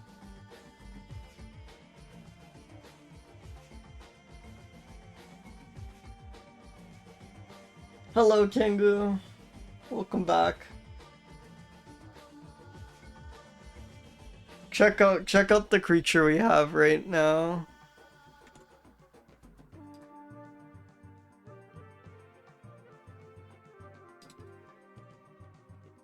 Again, this is too wise. It is quite tumbleweed looking. That is true. It's too wise to obey. 248 locked in, fuck it. Look at it. And like, not classic in the traditional sense, but this is like an instant class. Like, you see this and you remember it for the rest of your life, so it deserves credit there. Holy shit. Strange sheep. Sakis are so fucking good, and this one like rules in particular. Check out that coat. One of the rarest of an already rare group.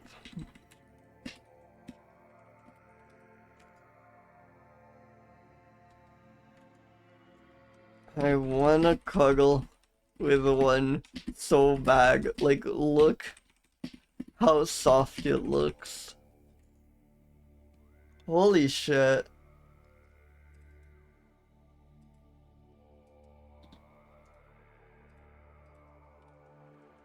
Incredible creature. Like, one of my favorite. I was thinking about how the Monksaki was one of my favorite animals, and the Monksaki is like really good.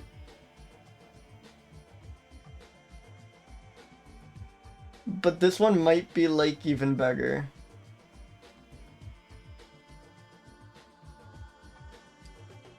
Like, oh wow. What a Noksha Engagon. Anyways, thank you all so much for coming by. I believe we have the perfect rig target, because as you know, one of the adjectives we rolled today was locked in. A suggestion of Agumi's from God knows when. And I believe Agumi is live right now. So thank you all so much for coming by. This was a blast. We were in mouth hell for a while, but the like hides really made up for it. But yeah, thank you all so much for coming by. I hope you all have a good one. I will see you all next time. Maybe with new BGM. And yeah, thank you so much. Bye everyone.